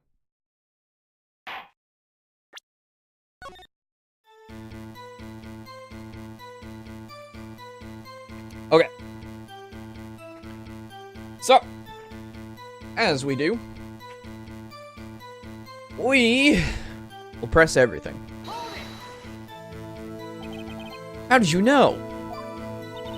I respect the prosecutor's basic abhorrence of crime, yet their methods are ugly and twisted. Twisted methods will always lead to tragedy. The lunch lady's uninformed opinion is duly noted. Given that they are used to erasing convenient evidence at their whim, killing off a detective that knew too much is merely an extension of that. Miss Starr, do you have something personal against prosecutors? I felt that I had found my dream job when I became an investigator. And if I hadn't been laid off by those prosecutors over there, I'd still be one. Laid off? She was fired? To me, prosecutors are nothing more than worms. That said, I am a pro, as you know. My testimony is unbiased and flawless. Very well. You may continue, Miss Starr. Unbiased is probably not. On the way to deliver a lunchbox? Your grandma made you monkey bread, and it was the best fucking monkey bread you've had in ages. I don't think I've ever had it, personally, but that sounds good. Good for you. This boyfriend, he's the detective? Not that boyfriend, the security guard. That boyfriend? You have several? Yes. This boyfriend, that boyfriend, and the other boyfriend. Care to join? The yet another boyfriend position is still open for applicants. I'll stick with the lunch, thanks. Note to self, the judge had to think before replying. The The security guard room is in the lot in A block. It's up on the second level, so you can see everything from there. Oh, that's right. If you can see in the top left. I didn't ever examine that because I totally forgot that that's like a thing. That would be the room with the that would be the room with the security sign. Incidentally, did you bring your lunchboxes by car? Since I'm a visitor now, I parked in B block. So, she was in B block when she witnessed the crime.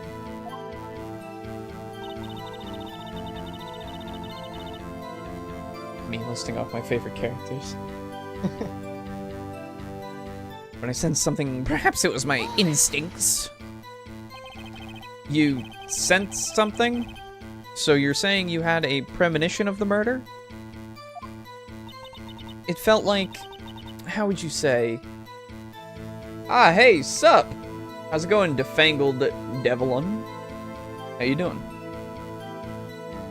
I'm doing well. I'm playing some Phoenix, right? You know. How's it going?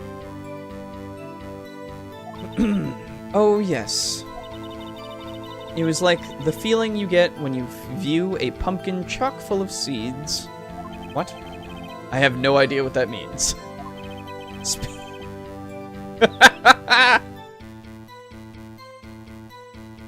I don't either. We're not gonna go over that? Okay. Speaking of a detective's instincts, wasn't the victim Mr. Bruce Goodman also a detective?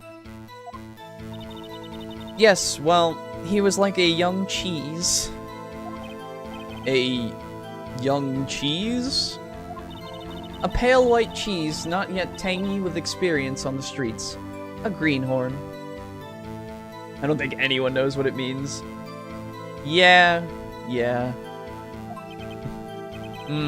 I, of course, am hard, yellowed, sharp as a tack. I bet you stink, too. In any case, there in the lot, I had something stirring in the back of my mind. Then through a wire fence, I saw the chief prosecutor. By garish car, you mean Mr. Edgeworth's car, yes. Mr. Edgeworth's? Incidentally, the knife with which the victim was stabbed was also Mr. Edgeworth's. I keep thinking his name is goddamn not Goodman. Fair enough. Wasn't it? Bruce, goddamn. Yeah. Indeed it was. What an odd case this is. And the person you saw, you are sure it was the defendant? I saw her from no further than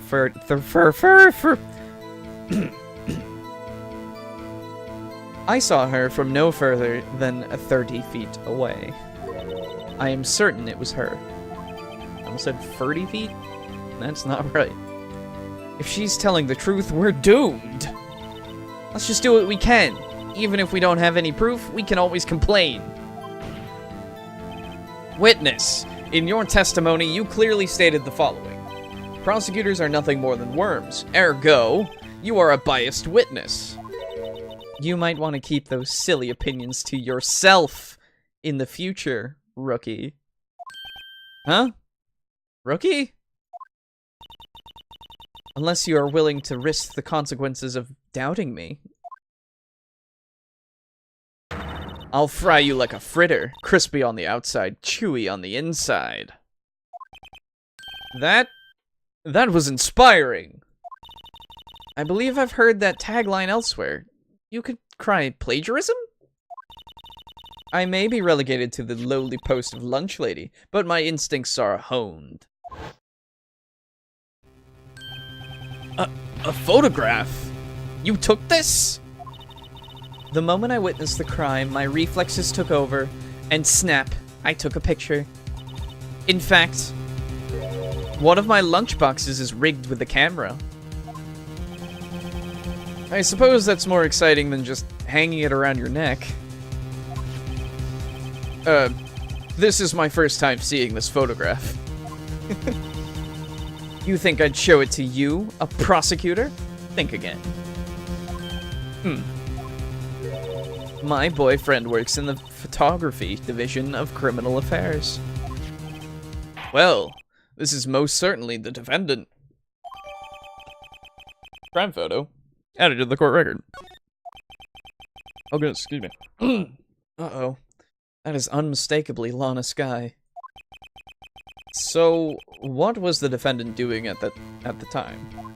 Also, secondly, why is that in black and white? Where's our color photography? It's 2000 and whatever, technically.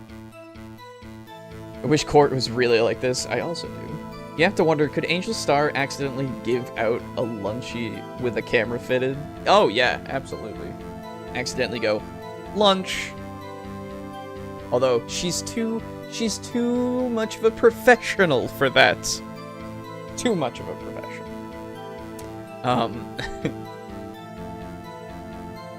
But yeah. Why is this in black and white? Why are they in black and white? It's weird to think about. Anyway. Chief Prosecutor was holding a knife in her right hand. Tell me more about this knife that the suspect was carrying. Well, I'd say the blade was about 10 centimeters long. Is that right, Mr. Edgeworth? It is your knife, after all. Yes, that's about right. Prosecutors are, by nature, well versed in the location of a man's vital organs. I'm sure it was easier than boiling an egg for my egg salad surprise set. Did you order the I Spy? I love that. You can't testify as to her ability to kill an egg. I mean, a person. Perhaps a chicken salad set would have been a better metaphor. So, the defendant was holding a knife. What then? And she thrust the pointy tip of the knife into Detective Goodman's chest. Tell the court why you didn't try to stop this crime. You did see her raise the knife to strike, no? The defense has a point. Unfortunately, by the time I realized what was going on, it was already too late. Too late? Yes, the next moment, the chief prosecutor brought down the murder weapon. I see. It's only a flesh wound, Mr. Wright. We can make it. You said that before. Anything else? Scientifically speaking, Miss Star's testimony is flawless. Sounds pretty fatal to me. What do we do? Is this it? Is my sister guilty? Let's just keep our heads cool and press the witness a bit, shall we? For some reason, having her panicking next to me makes me calmer. Don't smile like that! Alright, so, let's look at the evidence real quick.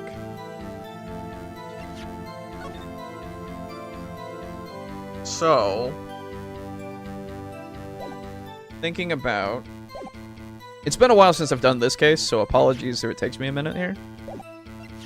I would like to see this. Emma with a drone. It's just a little airborne, Mr. Wright. It's still good, it's still good.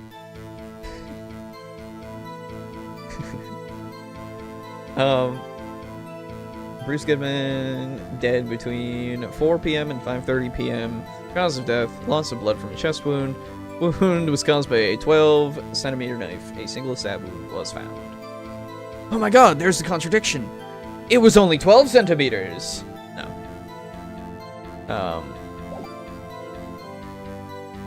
Okay, we have that. We have this wound with the knife.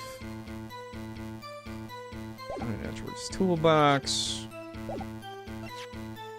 Goodman's ID. Oh.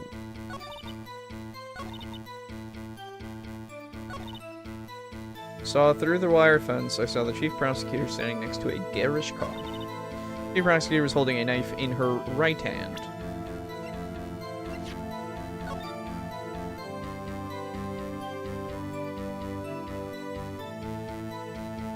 But she doesn't have a knife there. In your photo, she doesn't have a knife there at all.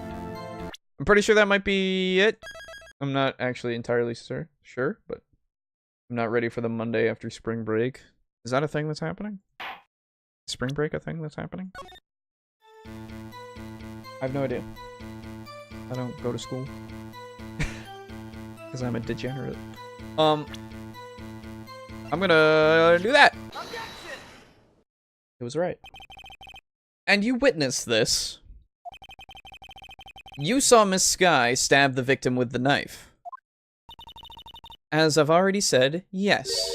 I swear it on my finest salmon swirl lunch. I'm sure that is a fine lunch. But, isn't that odd? Look at this photograph. Every time you do, it makes you laugh. This is the photograph you took of the very moment of the crime, is it not? Then why is Miss Sky not holding a knife?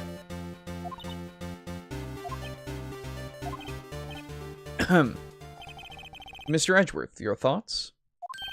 Objection. Let's be a little more careful with our evidence, shall we? It is you who needs to be more careful, Mr. Wright. What do you mean, Mr. Edgeworth? This photograph was not taken the moment before the stabbing. This was taken the moment after the stabbing. How can you tell that? Blood splatter. Huh? See the dark crimson stain on the chief prosecutor's coat? It's a black and white photograph. Ah, yes, it's hard to tell, but this could be blood. Well, Mr. Wright, I see no problem here. No problem except you. Mr. Wright, are you going to just sit there and take that kind of abuse? Ugh. You got a better idea? Fucking objection. Always. Wait! That contradicts with what the witness said in her testimony. Namely, that she took the picture the moment she witnessed the crime. Well, it seems I was slightly unclear. My apologies. That's it? If you run out of lunch, you order seconds. Problem solved. If you don't like it, try ordering the jumbo-sized lunch from the get-go. Good advice. I'm not sure I understood it, but good advice. I didn't have time to stop her. Prosecutor Sky was cold, calculating, like a robot. Beep boop. She killed without pain or remorse. It was a premeditated murder. Murder. Objection. Premeditated? How do you know? Look at the chief prosecutor's hands in that photograph. Well, are those gloves? Surgical gloves made of thin rubber, most likely. Why would she have those on?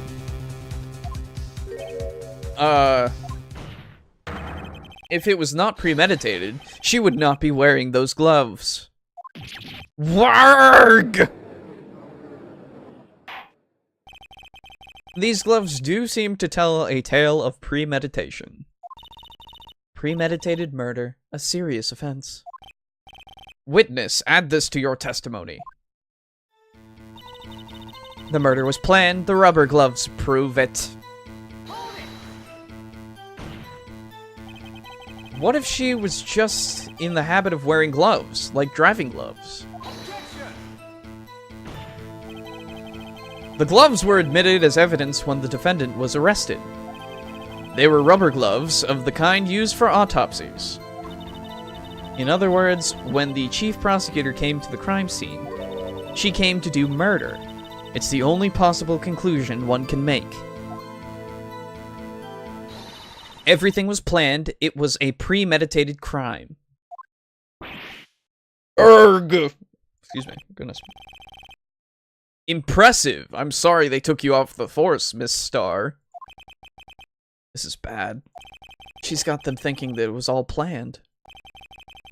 If she can prove this claim, the trial's already over.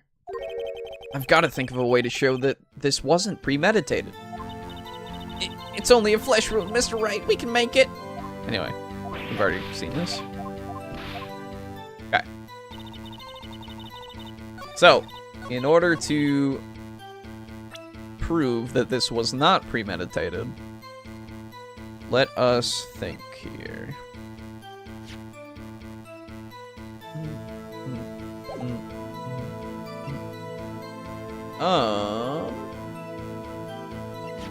It's obviously the blue badger. That's the answer here.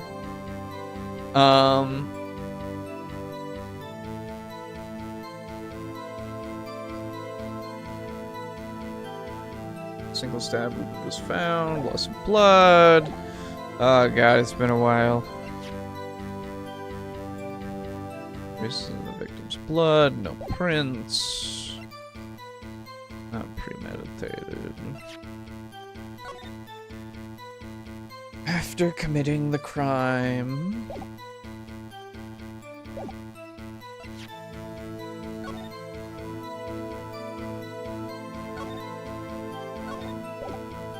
Oh god, it's been so long, I don't remember. Oh, I think it's this, at least. I'm gonna save real quick. Pretty sure it was the parking ticket because she would only have like 3 minutes to get there and do it. And his car wasn't there the entire time, so... Nope, okay. Never mind! The witness's statement is clearly faulty, Your Honor. I'm sorry, but I can see nothing faulty. Unfortunately, I will have to penalize you, Mr. Wright. I must be on the wrong track. No, maybe not.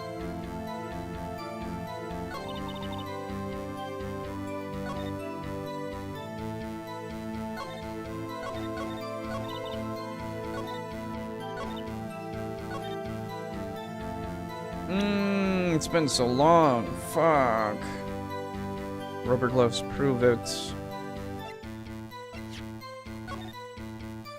He has gloves on. Murder was planned.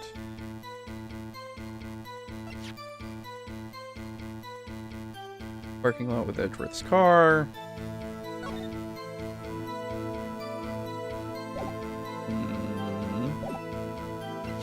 Cell phone.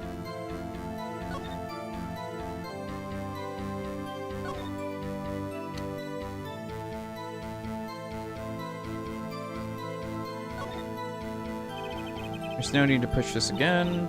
What's wrong? You look like I do during finals. Never mind, it's nothing. Fair enough. I mean...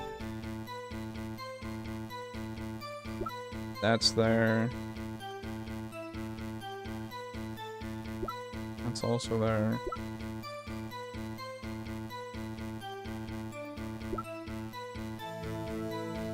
Oh goodness. If I remember right, well, I remember at least like the outcomes and stuff, but I don't remember the steps to them. So like the middle, as I've always said, I remember case like beginning and end, but the middle is always a bit of a blur for me.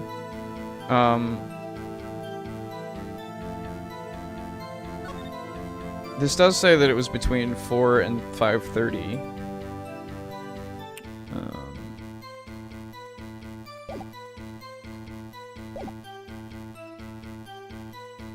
I might use all of my things just to forget, just to remember.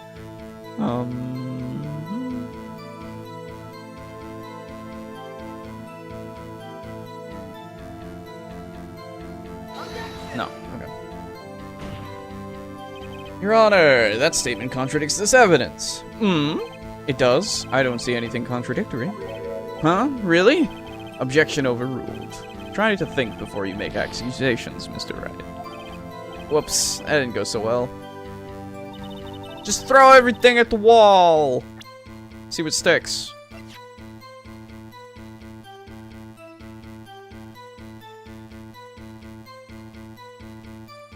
This was technically found farther away, so I guess that could also be it? Nope. Oh my god, it clearly reveals a contradiction in that statement, Your Honor. How exactly is that evidence in the statement just now related? They aren't, are they? Not at all. Mr. Wright, please think the facts over before making accusations. I don't think that won me any points with the judge. On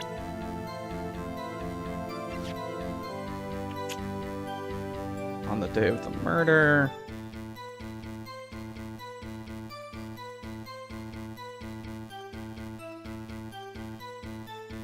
If it was premeditated, well, that hasn't really proved much, does it?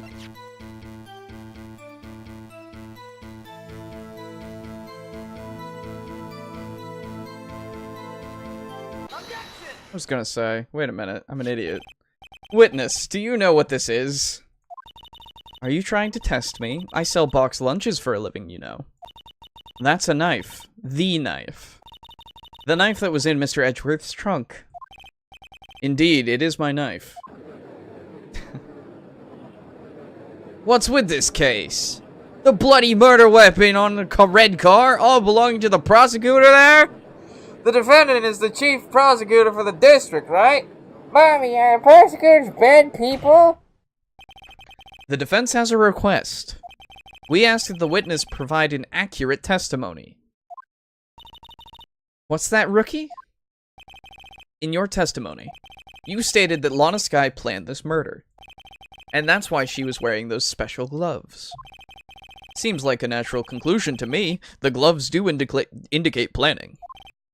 However, why would she not also prepare the most important thing, the murder weapon?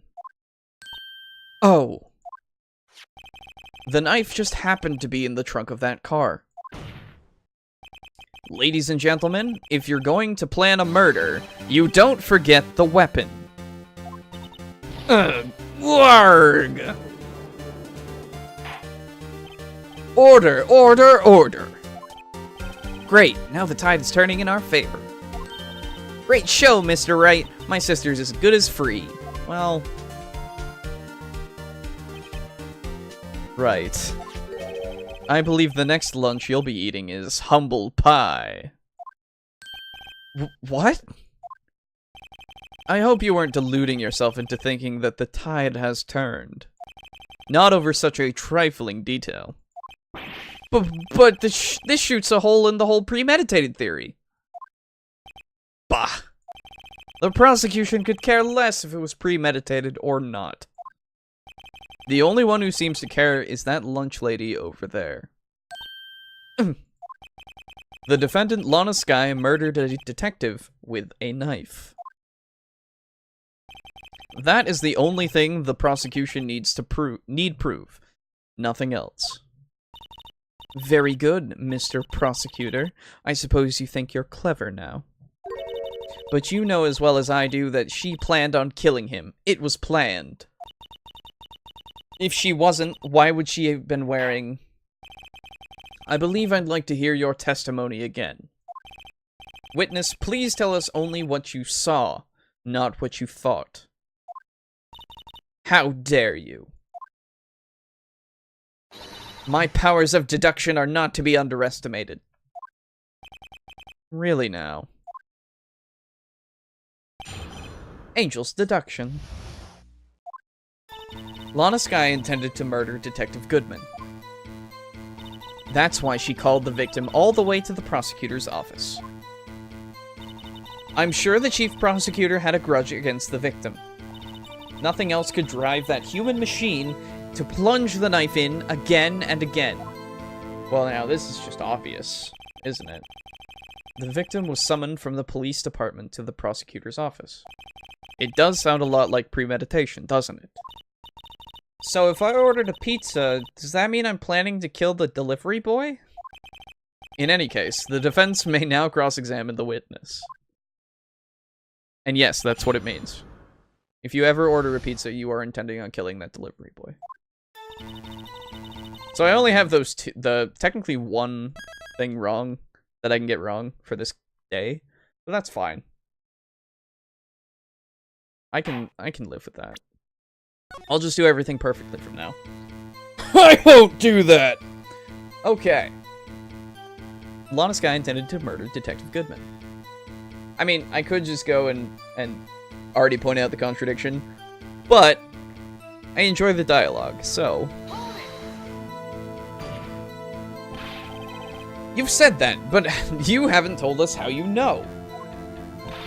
That's what I'm about to tell you, rookie. I believe what she just said was a mere prelude to the story she is about to tell. Try not to interrupt her again. Rookie. Never interrupt a storyteller. It's like pulling a bun out of the oven, half-baked. What is your obsession with food? Something's half-baked here, alright, and it's you. Try not to confuse the defense, witness. They're not very quick on their feet. Now, why did you believe the suspect had intentions to murder the victim? Her actions speak for themselves. That's why she called the victim all the way to the prosecutor's office. You have no proof that Miss Sky called him there. You have no proof that she didn't. Mr. Edgeworth. Thoughts? There is... Oh. Well. There is no record of a call made on the defendant, Miss Alana Sky's phone. Thank you, Defangled Devlin. I appreciate that. I hope you enjoy and continue to enjoy. She might have written him a letter. Come on, you could have tried public phone first at least. In any case, the victim came to the prosecutor's office, where he was murdered. I'm sure he had a reason to be there. Witness, why do you think it was the suspect who summoned the victim that day? By the way, they specifically told her to tell about what she saw, right? Not about this shit. This is all her intuition, quote unquote. Prosecutor had a grudge. What kind of grudge? Well, I wouldn't know that. Of course you don't. That's because she didn't have a grudge. Rookie. I have a lunchbox here. Now, what's inside? How am I supposed to know? See, we agree there's a lunchbox here, but we don't know what's inside. A person's life is like a lunchbox with pretzels. Don't you agree? I get it. That's why my lunch was so salty. This judge isn't very good with metaphors. Also, that doesn't make any fucking sense. Anyway, the suspect had a grudge against Detective Goodman. Will you tell us your basis for thinking this? It's simple. Nothing else could drive the human machine to just stab him. A human machine? That's a contradiction. Please. Can't you find fault with something of substance, Mr. Wright? Note to self, Mr. Edgeworth's sighs smell like citrus fruit. You say again and again. How many times did she stab him exactly? We often say chop into 1,000 pieces, but we don't actually mean 1,000 pieces. What difference does it make if the deed is done? How come she's getting mad at me? Let's just say she stabbed him several times and leave it at that. Leave it at that? This is a murder case, people! Mr. Wright, you should speak up if you have an objection, you know. Miss Starr has turned out to be as short-tempered as she looked when we met her. Challenging her abilities as a detective really set her off. The short wick burns out the fastest. It's a scientific fact. I wonder, wouldn't it depend on the size of the candle?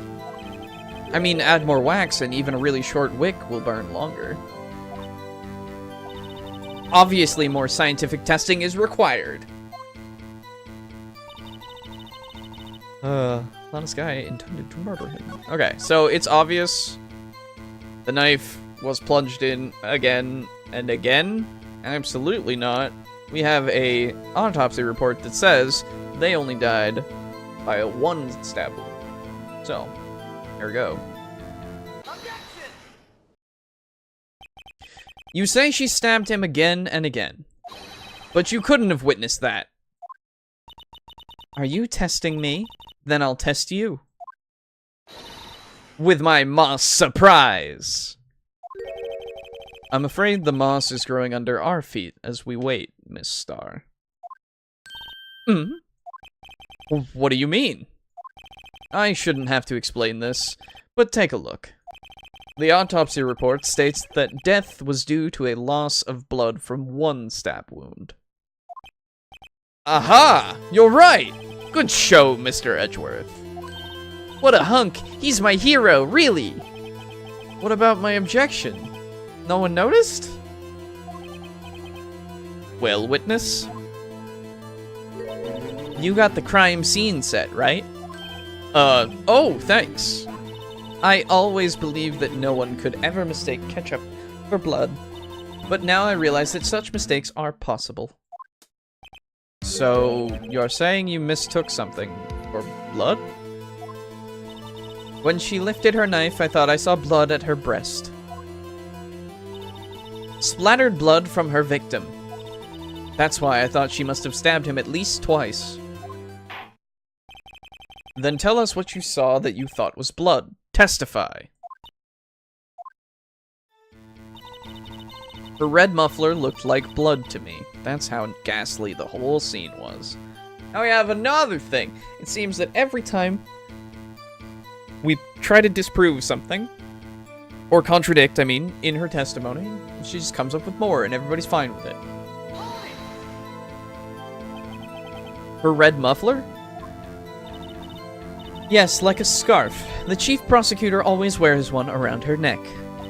So she can be easily hanged at a moment's notice, I suppose. She's right. This guy was wearing a red scarf, wasn't she? Thank you for giving me color instead of just having it be black and white. But wait, isn't it odd that you mistook that for spattered blood? Well, people often mistake my beard for a bib. A judge with a bib. That's why this place feels so much like kindergarten sometimes. Actually, I do think I saw some traces of blood on her chest. However, the autopsy report is clear on this matter. There was only 1 knife wound. Apparently, Miss Starr isn't entirely sure of her own testimony. Mr. Wright, this is our chance! Chance for what, I wonder? Miss Starr has turned out to be as short-tempered as she looked when we met her. Blah, blah, blah, blah, blah. I've already read that. Okay. Whoop. Oh, God. Every time. Okay. The red muffler looked like blood. Make a save real quick. Really, really quick here. Because if I fuck it up, then I'll have, like, a point to come back to. That's how ghastly the whole scene was. But, like... I don't know if you know this. She doesn't have a thing on in the...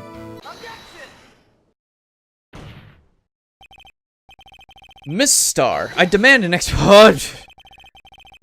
The witness is clearly not suited for detective work. Hey, Neko. Welcome back. What? Still not ready for my health presentation? You should probably, like, not be watching this. The suspect was not wearing a scarf or muffler of any kind when she stabbed the victim. And you've proved it yourself with this photograph. Huh? But that can't be! Only a true professional could be so clueless. I'm sure you'll make a good lunch lady. Have no fear. Harsh words, but good. In the end, Mr. Edgeworth prevails. What was my objection? Chopped liver? But it was there. A scarf. No, not that, but something red. Really? Well now, where were we? The witness has given us an entertaining interlude. Now back to business. What? Very well, witness. Continue your testimony. You saw the crime and apprehended the suspect. Tell us about that. Very well.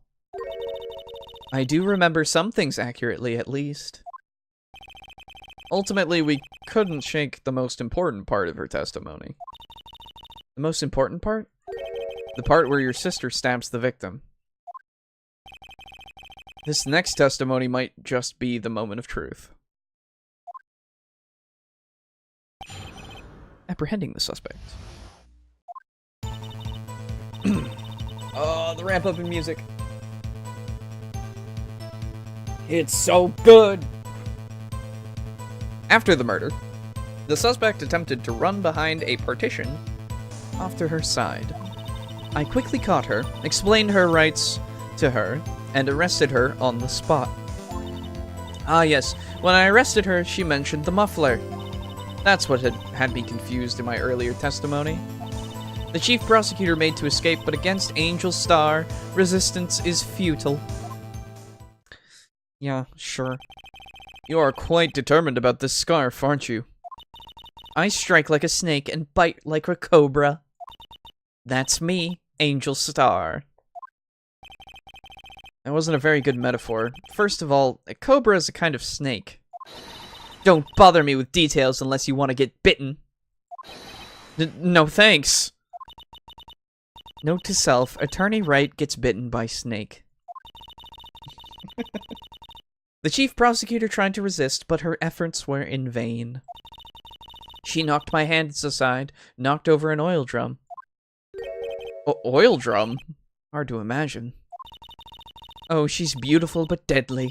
A predator, this one. A leopard woman. Rawr! Very well, Mr. Wright. Your cross-examination, if you will. Thanks. Okay. Take a moment. Sit right there. You know. Get ready for some more pressure.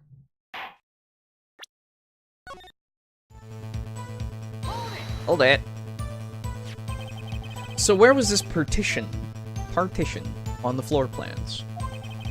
I'm sure she means this wall next to the car. That's right. There was a wall there, about 6 feet high. She was obviously trying to hide herself. Quite a natural thing for a criminal to do. And what did you do then? I quickly caught her, and arrested her, and all of that. You say quickly. Were you close to the suspect? As I just said, I was only 30 feet away from her the whole time. Maybe I should press her for more details. Absolutely. Come on. I'd like to see this on the floor plans, just to be safe.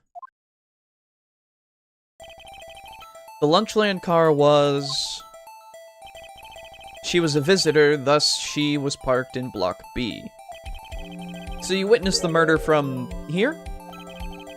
That would make it about 30 feet from the car, yes. Is that correct, Miss Starr? Yes, that's right. But there was a chain link fence in front of you. I went over it, of course. Amazing! The cough-up queen lunch lady athlete indeed. It would have taken her a little time to climb over the fence, so she couldn't have gotten to my sister that fast. Yeah, that fence was about 9 feet high, too. How come Miss Sky didn't get away? Great questions. When I arrested her, she mentioned the muffler. She mentioned the muffler? What exactly did she say? If I remember exactly, I would have told you in my testimony. Cheeky! Anyway, all I heard her say was the word muffler. Just that one word? So, what you heard wasn't the suspect talking to you, but to someone else. Yes, the chief prosecutor was talking on her phone. Her phone? You mean this cell phone? Ask further. By phone, do you mean this cell phone discovered at the crime scene? Yes, ultimately. Ultimately? My memory. It's like a salmon heading upstream, you see. No, the court doesn't see, Miss Starr. The chief prosecutor first attempted to use the phone hanging on the wall. On the wall? That's right. Near the car, there was an emergency phone on the wall. Apparently, it was out of order. And so she used her cell phone. Indeed, the emergency phone was out of order that day. Good witnessing, witness! Good witnessing? Whatever happened to good testifying? You should, of course, add this to your testimony. The things I do to please this rookie defense attorney. Cell phone updated. In the court record. She gave up trying to use the phone on the wall and just used her cell phone.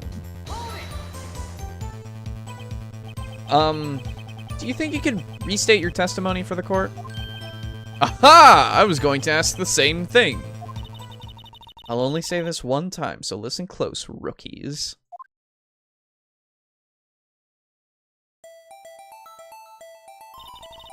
The chief prosecutor stabbed the victim and ran behind the partition. Then she picked up the emergency phone on the wall, but it was out of order. So she pulled her own cell phone out of her pocket. And during that time, you climbed over the chain link fence.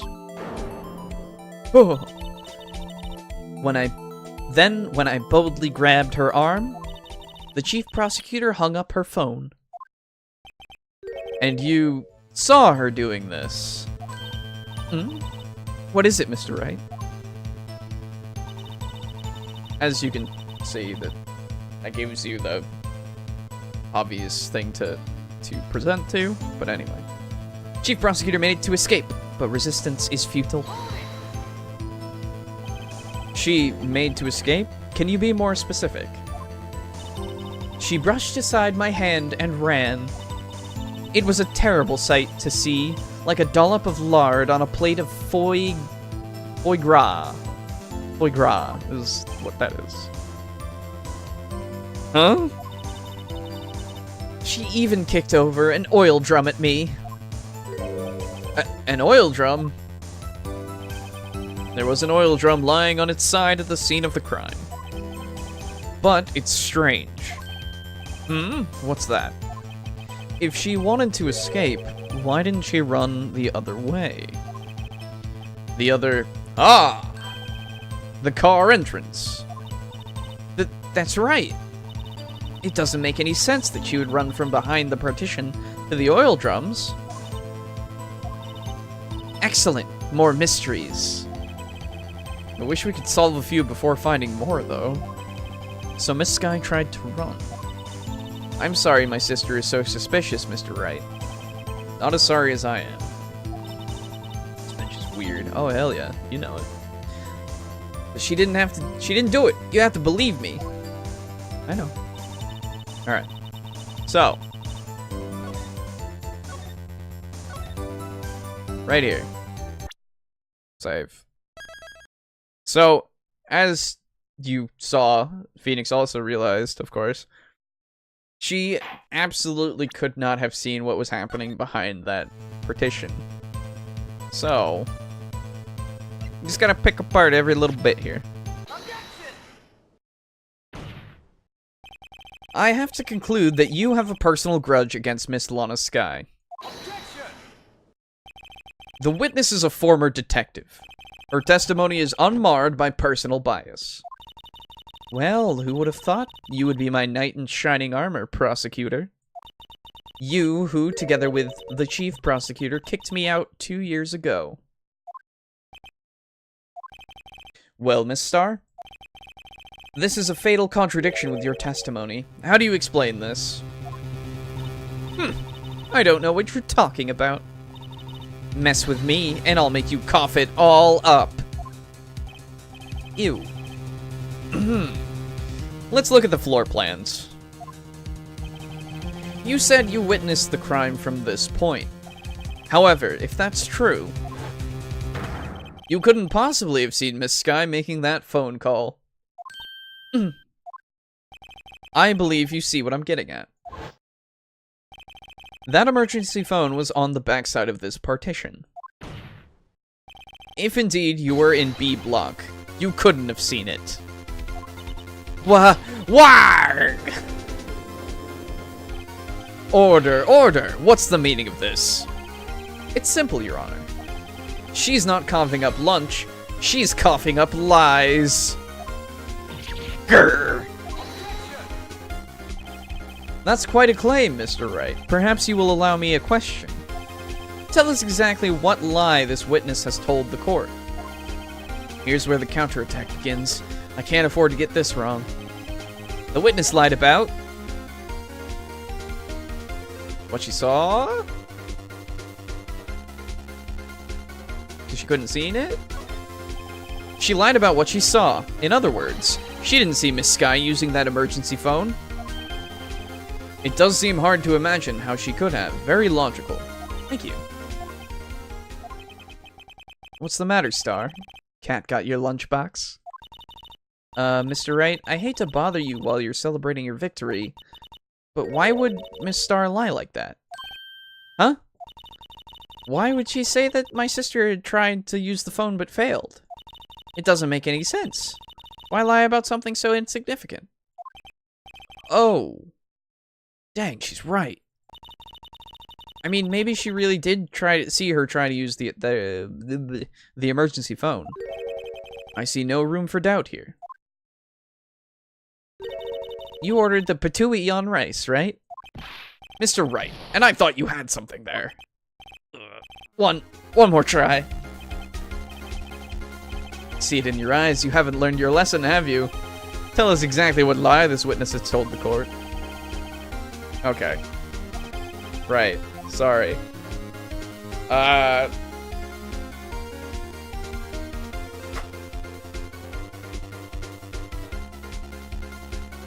Maybe the order of offense, actually.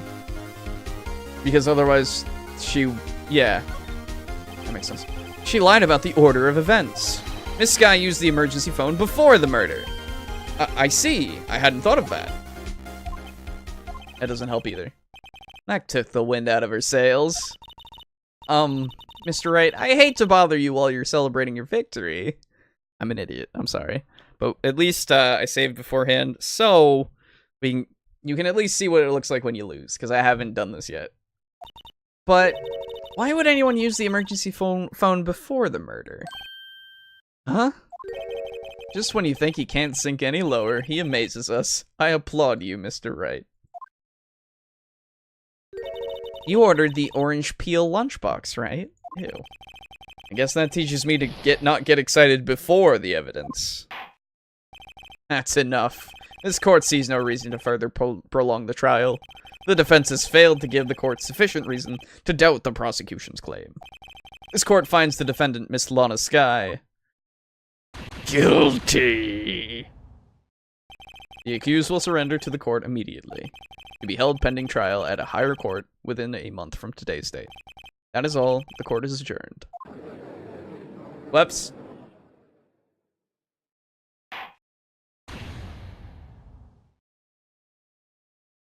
So that's what happens when you lose. You literally just go back to... It's important to save. That's really just what you've got to learn here. It's important to save. Anyway. Let's go back to this. Conclude that you have a personal grudge. Objection. Witness is a former detective. Her testimony is unmarred with personal bias. You know, who would have thought you'd be my knight in shining armor prosecutor, you fucking scum.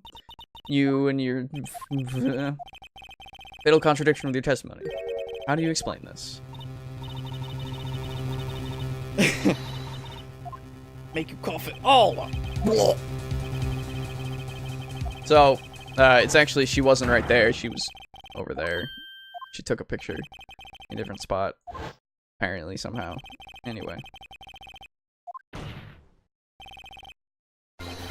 Couldn't have seen it.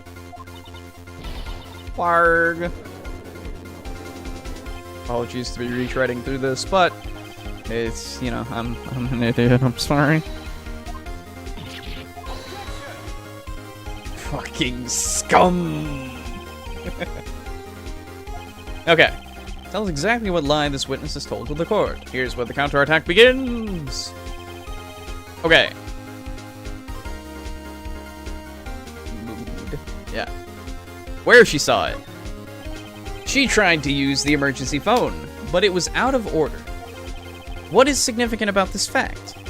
Nothing. It would be pointless for her to lie about it. Don't you know? I knew that.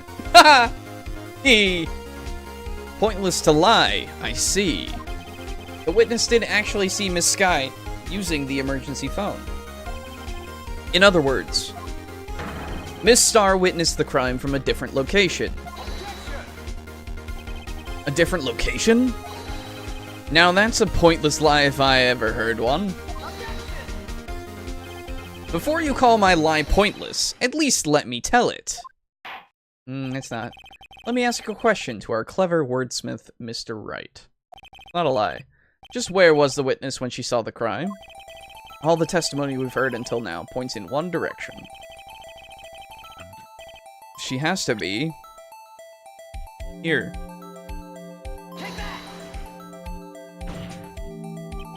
If she was here, she could see the emergency phone.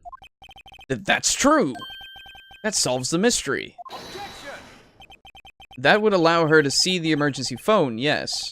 But if she was there, she would have been able to arrest her well before she dialed her cell phone. Oh. You doubt my speed? I can run 150 feet in 9 seconds, you know. Is that really that fast? Not as fast as your witty rejoinders. Yes, Your Honor. Okay, so she has to see the car. She has to see that. Oh! Excuse me. Yeah, I'm an idiot. This is the only place where she could have been. The security guard room? Indeed, the security guard room, or the security room is in the underground parking lot. In the underground parking lot is, well positioned. It's built on the second level, so you can see the entire lot. She would have been able to see the emergency phone from there. But why there? There are many other places where she could have seen the phone. Not in this case, Your Honor. The witness, not being part of the prosecutor's office, couldn't park in A block. The only place where she could have seen the crime and the back of the partition is here. I remember in your testimony, you said you brought a lunch to your boyfriend in the security guard room, yes? Well, Miss Star? How many years have I been getting the better of men? To think the tables could be turned. Today, a man has gotten the better of Angel Star. Order, order, witness. What have you done? You used to be a detective. You should know better. I need to draw something, but I'm being lazy and I'm sick. Well then, continue being, like, lazy so that you can get better faster? I don't know. I'm not turning back. The guilty will be punished. And I'll do what I must to make sure justice prevails. The guilty... Is she talking about Miss Sky? Mr. Wright, doesn't this strike you as odd? Why did Miss Star lie? It doesn't make sense. Huh? She could have just said she saw the crime from the security guard station. It wouldn't change anything. Exactly. This photograph tells all. It was the defendant who stabbed the victim. That truth still stands. It still stands? I disagree, Mr. Edgeworth. What? If a witness is found to be lying, they're guilty of perjury. She knows this.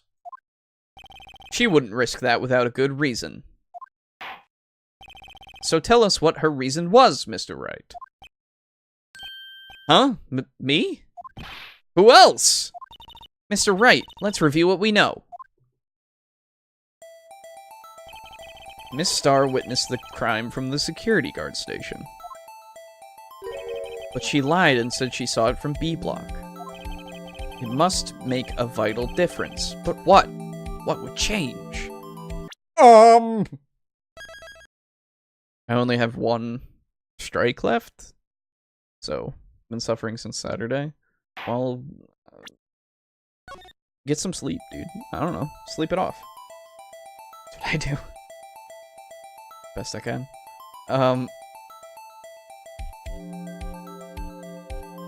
Difference in lighting. That's not it. Angle of view to the crime.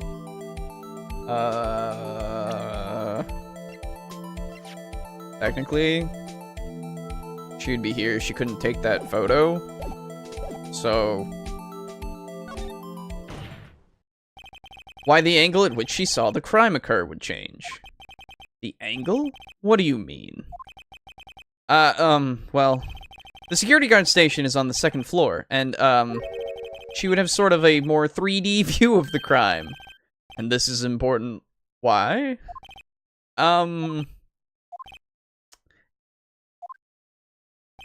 Perhaps you'd like to reconsider, Mr. Wright. I would if I had the choice. Is there a way for me to restart you? Hey! Don't worry about that. Did that, like, reset everything? That was weird. Anyway. I actually got sleep last night. Oh, that's good. Don't mind me. Distance to the crime. It changes the distance between her and the scene of the crime. Ooh, careful there. What happened? I want to see an actual attorney play this. It's okay. I see that. An actual attorney play this? They would probably be better at it than me. My condolences, Mr. Wright, but one look at the floor plans and it's quite clear. The distance between the scene of the crime and the guard station is 30 feet. I don't see how that would change what she could see.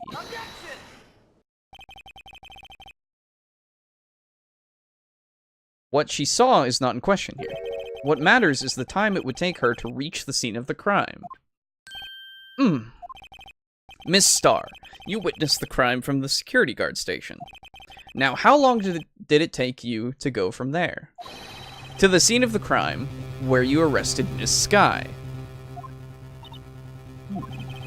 Well, witness? Yes? You ordered the squid wheels, right? The quality of my lunches has gone from low to inedible. I was bringing a PB&J lunch with fresh boysenberry jam to my boyfriend. Boysenberry for the boyfriend! He wasn't in the station, so I waited. I witnessed the crime from the glass-walled station.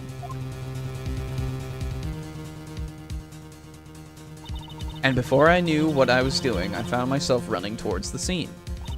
But the door was locked, and I couldn't open it.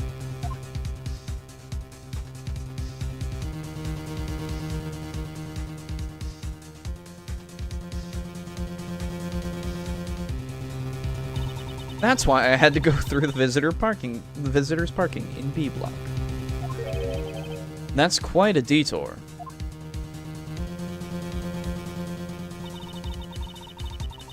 It probably took me at least 5 minutes to get to the scene of the crime. 5 minutes?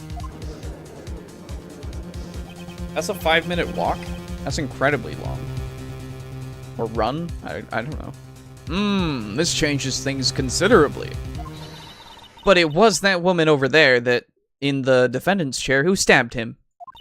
I know it. I have photographic evidence. I swear it. I swear it on my finest plastic spork.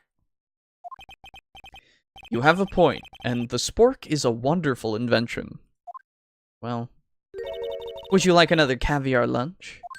Absolutely! Uh-oh. Mr. Wright, you have to do something. Do I have any evidence to stop this?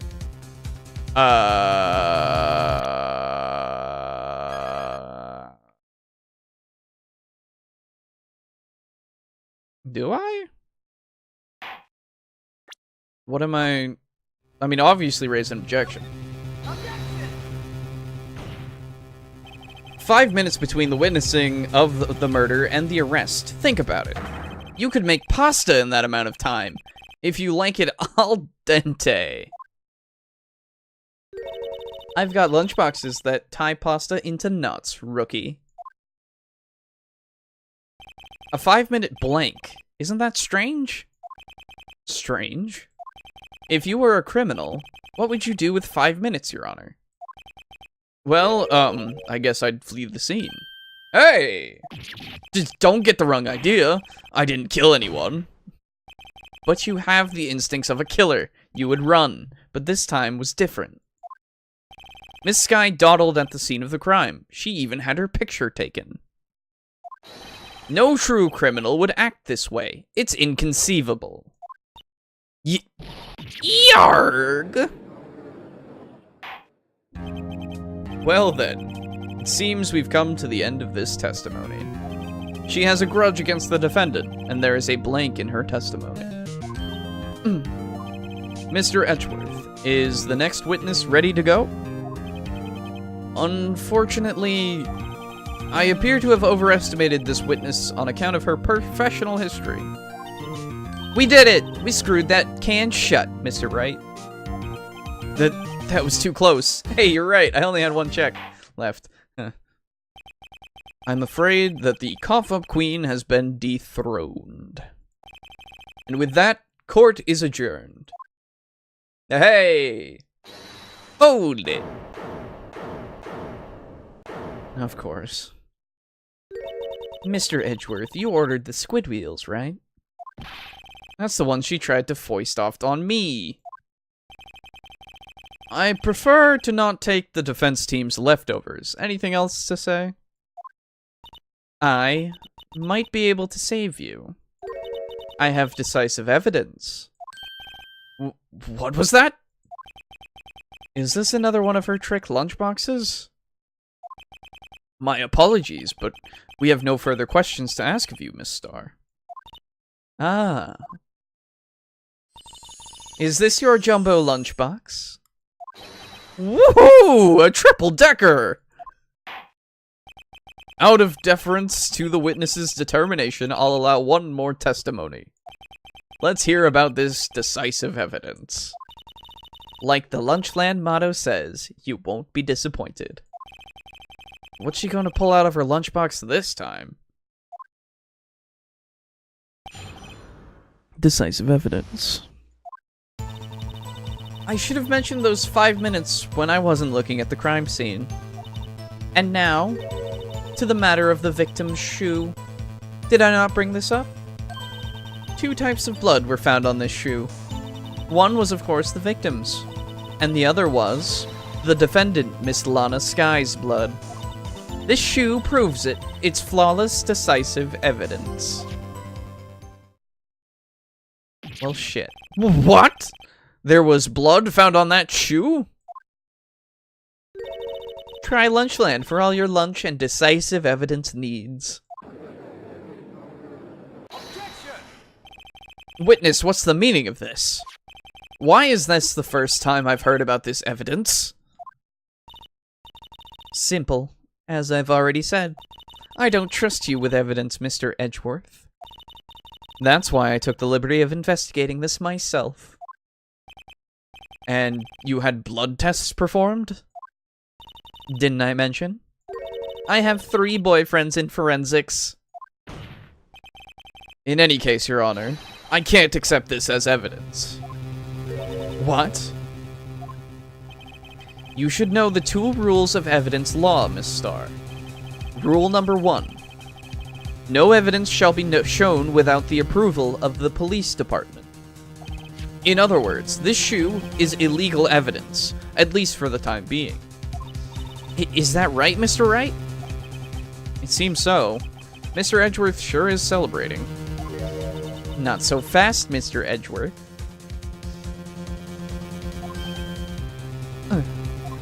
What? Why would her blood be on it? Oh, you'll see. Don't forget, I used to be a detective. As I mentioned previously, this shoe has already been tested by a member of the forensics department. As you can see, it was approved by the police department as of today. Even... accidental cut on herself? Even the general public can produce official evidence, Mr. Edgeworth. Is that right, Mr. Wright? It seems so. Edgeworth is looking pretty sullen. You could at least study some evidence law, really. The prosecution's complaints notwithstanding, it appears that this evidence satisfies the first rule of evidence law. Well, it seems you have yet another count against you, witness. Anything to ensure that the guilty are properly judged. Victim shoe added to the court record. Thank you. Very well, Mr. Wright. You may cross-examine the witness. Decisive evidence. Mention there's 5 minutes. I just want to take a look at this shoe real quick. This blood, it's my sister's, right? It appears so. Lana's right hand was bandaged when I saw her in jail. She must have cut herself at the time of the crime. Poor sis.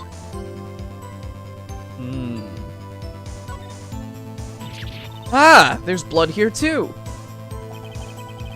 On the sole of the shoe? It's gotta be the victim's. He must have stepped in a puddle of his own blood.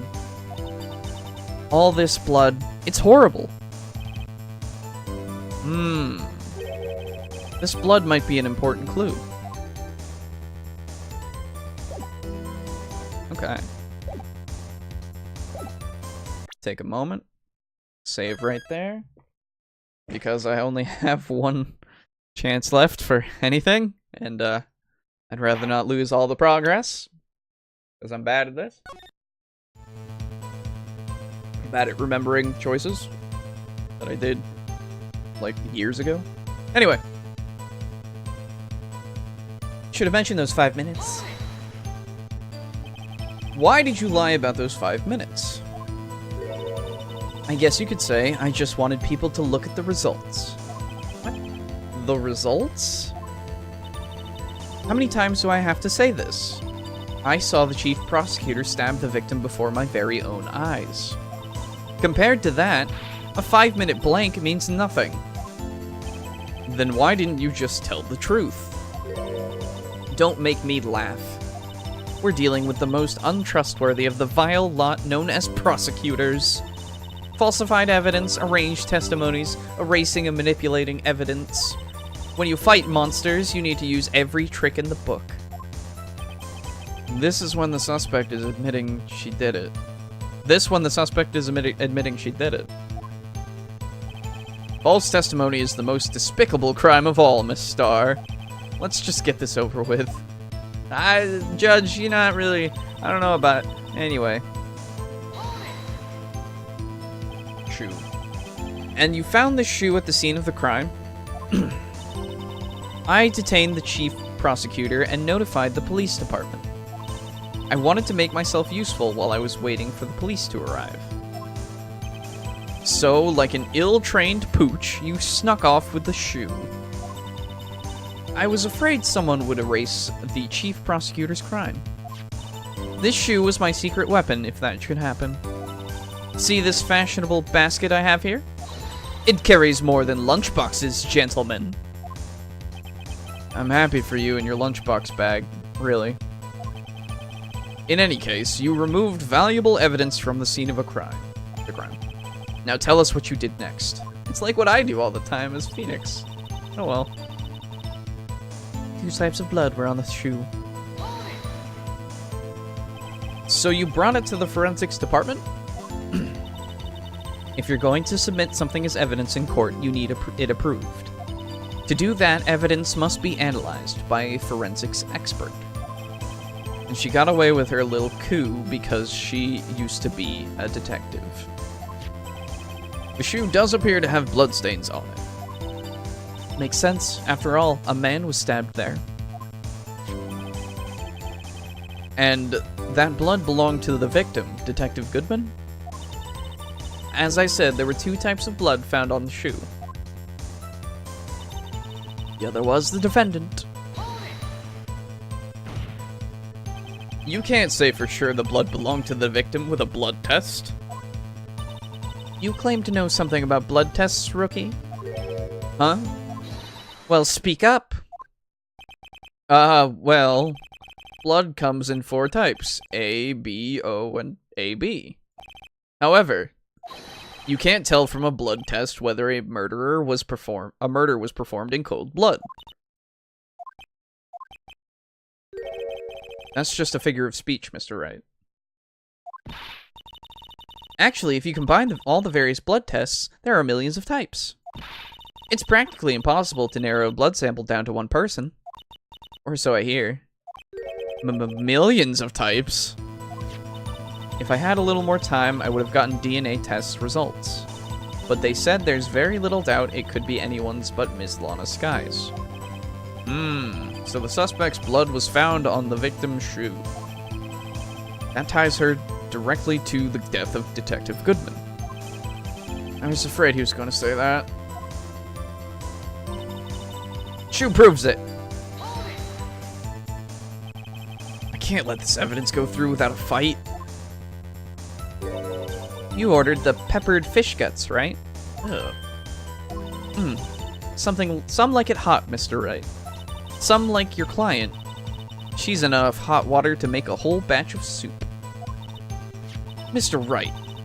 Sorry, Mr. Wright. Do you or don't you have a problem with this shoe? A problem? This is critical. What's wrong with the victim's shoe? There's a problem.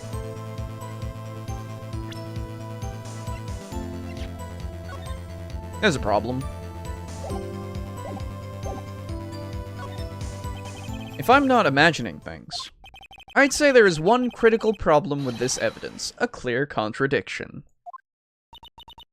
That gleam in your eyes. You're still young, rookie. I'd give you a peppered fish gut now. But you couldn't take the heat, could you? Let's hear what Mr. Wright has to say. What is contradictory about the victim's shoe? Show us the problem with this evidence. Fuck, can't save.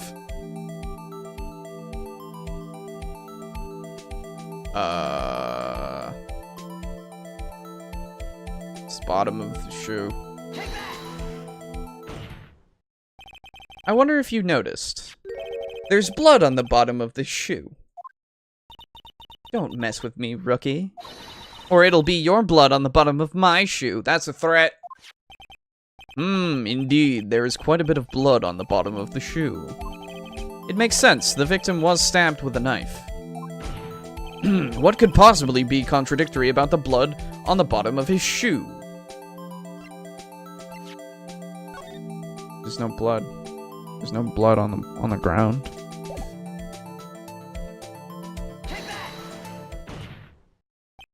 The problem lies in the footprint. The footprint?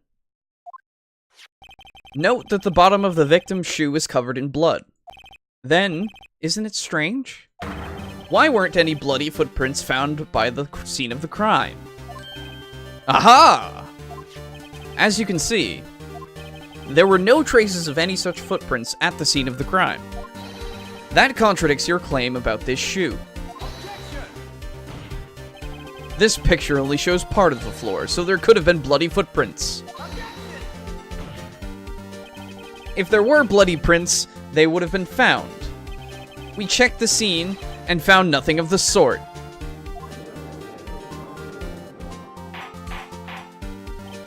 Order, order, order! Well, witness? What, huh?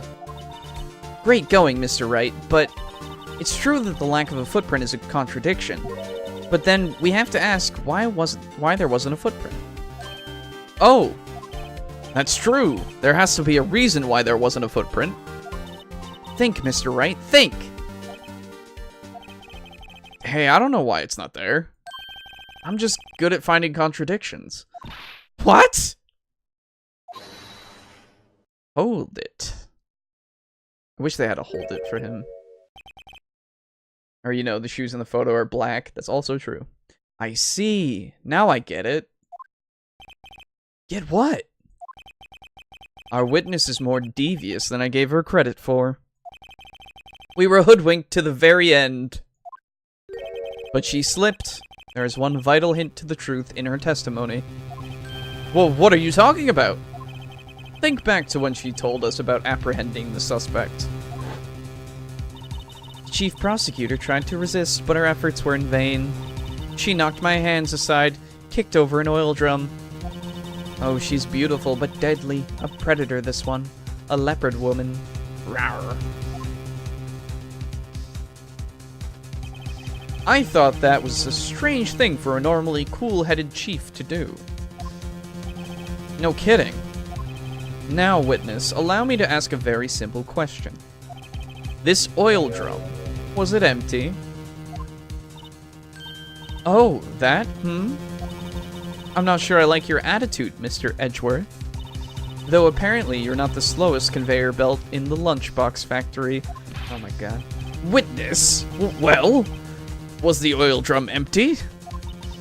The oil drum kicked over by the chief prosecutor was brimming with water. Water? What does that mean? Still don't get it, Mr. Wright. Do you want to know the reason she knocked it over? The real reason? Aha! You don't mean... Yes, the suspect knocked over the oil drum for one reason and one reason alone. To erase the bloodstains that would become evidence against her. Why? That ties things up quite nicely. The bloodstains left on the victim's shoes tie her quite clearly to this murder. Then, after the deed was done, she knocked over the oil drum to erase the telltale signs. Why, that's the a prosecutor's specialty, erasing evidence. That reminds me, Miss Sky's right hand was hurt. Ooh. Didn't she say she'd cut herself when she stabbed him? So my sister's blood on the shoe, that's when it happened? Well, I see no reason to prolong this trial.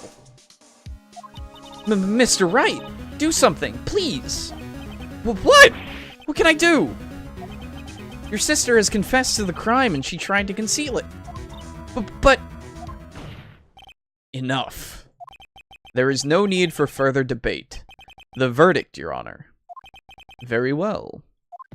But Angel Star is on the prosecution's side. She could have been lying about the water. This court finds the defendant, Miss Lana Sky. Hold it! Little girl, what did you just say? Huh? Me? Did you say that I, Angel Star, was on the prosecution's side? Well, yeah, you are. You're saying my sister hid evidence by erasing the bloody footprints. Well. I thought you'd had your fill, but here you are demanding a second helping. Another lunchbox. A lunchbox called evidence. Wait, witness, don't tell me you have something else. You've reached your verdict, Your Honor. Any further comments will be held in contempt of court. Your threats don't scare the cough-up queen. Look at this. Oh my god. A photograph? I had this just in case anyone had the gall to suggest that the white shoe didn't belong to the victim. I see no room for error in this evidence. Mr. Wright, wait! Look at the asphalt in this photo. Hey, it's clearly wet. My nose started running. I got so scared. I'm sorry. Erasing the last trace of doubt from the court's mind. Immediately after the murder, the crime scene was washed with water. I'm sorry, Mr. Wright. I guess I couldn't help after all. It's not your fault. I knew I couldn't win this case from the beginning. And it seems this is what your sister wanted anyway.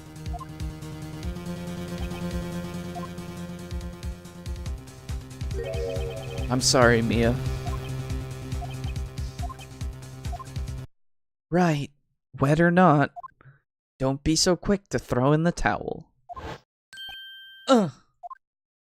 Get yourself up off the asphalt and take another good look. Don't give up, not until the bitter end. This is the last piece of evidence. I'm gonna save real quick because I need to. It's been a while. And I don't want to lose my place by fucking it up. Or lose too much of my place, at least. Very well. This time I'd like to declare a verdict for good.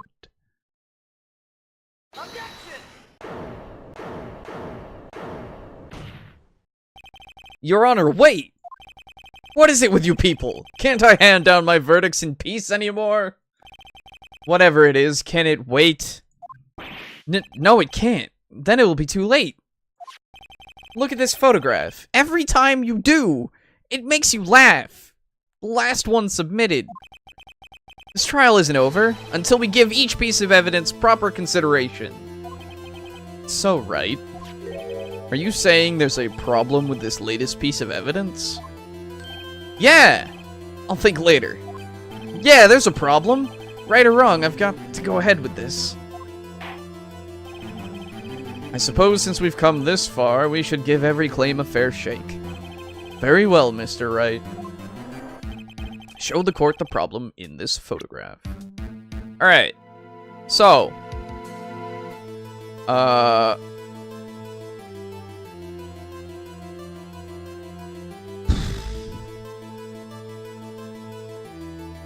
So we have the shoe, obviously. Shoe is there. It's also the muffler, if you think about it. Muffler. But we're gonna go for shoe. Because that's his shoe. Actually, we can probably do his foot and it'll probably work. Because that's his shoe. Obviously. So, we're gonna go for foot. Forget. Well, it's probably here, don't you think? Oh, jeez. As your elder, Mr. Wright, let me give you a piece of advice. When you point at something, at least remember to keep your eyes open. I believe he's trying to say that no one's falling for your bluffs, Mr. Wright. Open your eyes, Mr. Wright. Think scientifically. Okay, thank God I actually can just keep doing it. Anyway. True. Okay, alright. It's the muffler. Oh, I'm sorry. I'll choke at the end, I promise, all the time. The problem in this photograph is here. What's this? There's something poking out of the car's muffler. Wait just a moment, Mr. Edgeworth. Your Honor? You just said muffler. However, I see no trace of a muffler or scarf of any kind in this photograph. A muffler is also a part on a car or motorcycle, Your Honor. Just think of it as part of the exhaust system, a pipe. I see, and I see. What's that suspicious-looking cloth sticking out of the car's muffler? So what if there is something sticking out of the muffler? What does it have to do with this case? Nothing. Absolutely nothing. Sorry, Miss Star, but it's not going to be that easy. In fact, you've already told us why this is important to the case. You said as much in your testimony. What? Let's hear what Mr. Wright has on his mind. Tell us why you think this piece of cloth in the muffler is related to this case. Thankfully, this was updated to say the word muffler was overheard during a call. Miss Star. Judge is dumb as shit. Yep. He's always dumb in every game. He's an idiot. Recall your testimony for the court. Yes. When I arrested her, she mentioned the muffler. That's what had me confused in my earlier testimony. Muffler. Yerg. Could it be that the muffler you heard mentioned was actually this exhaust pipe? If so, that means this piece of cloth is vital evidence. Oh, warg!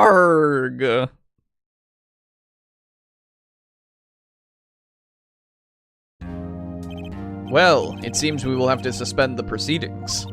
Suspend? I find myself wondering about that piece of cloth.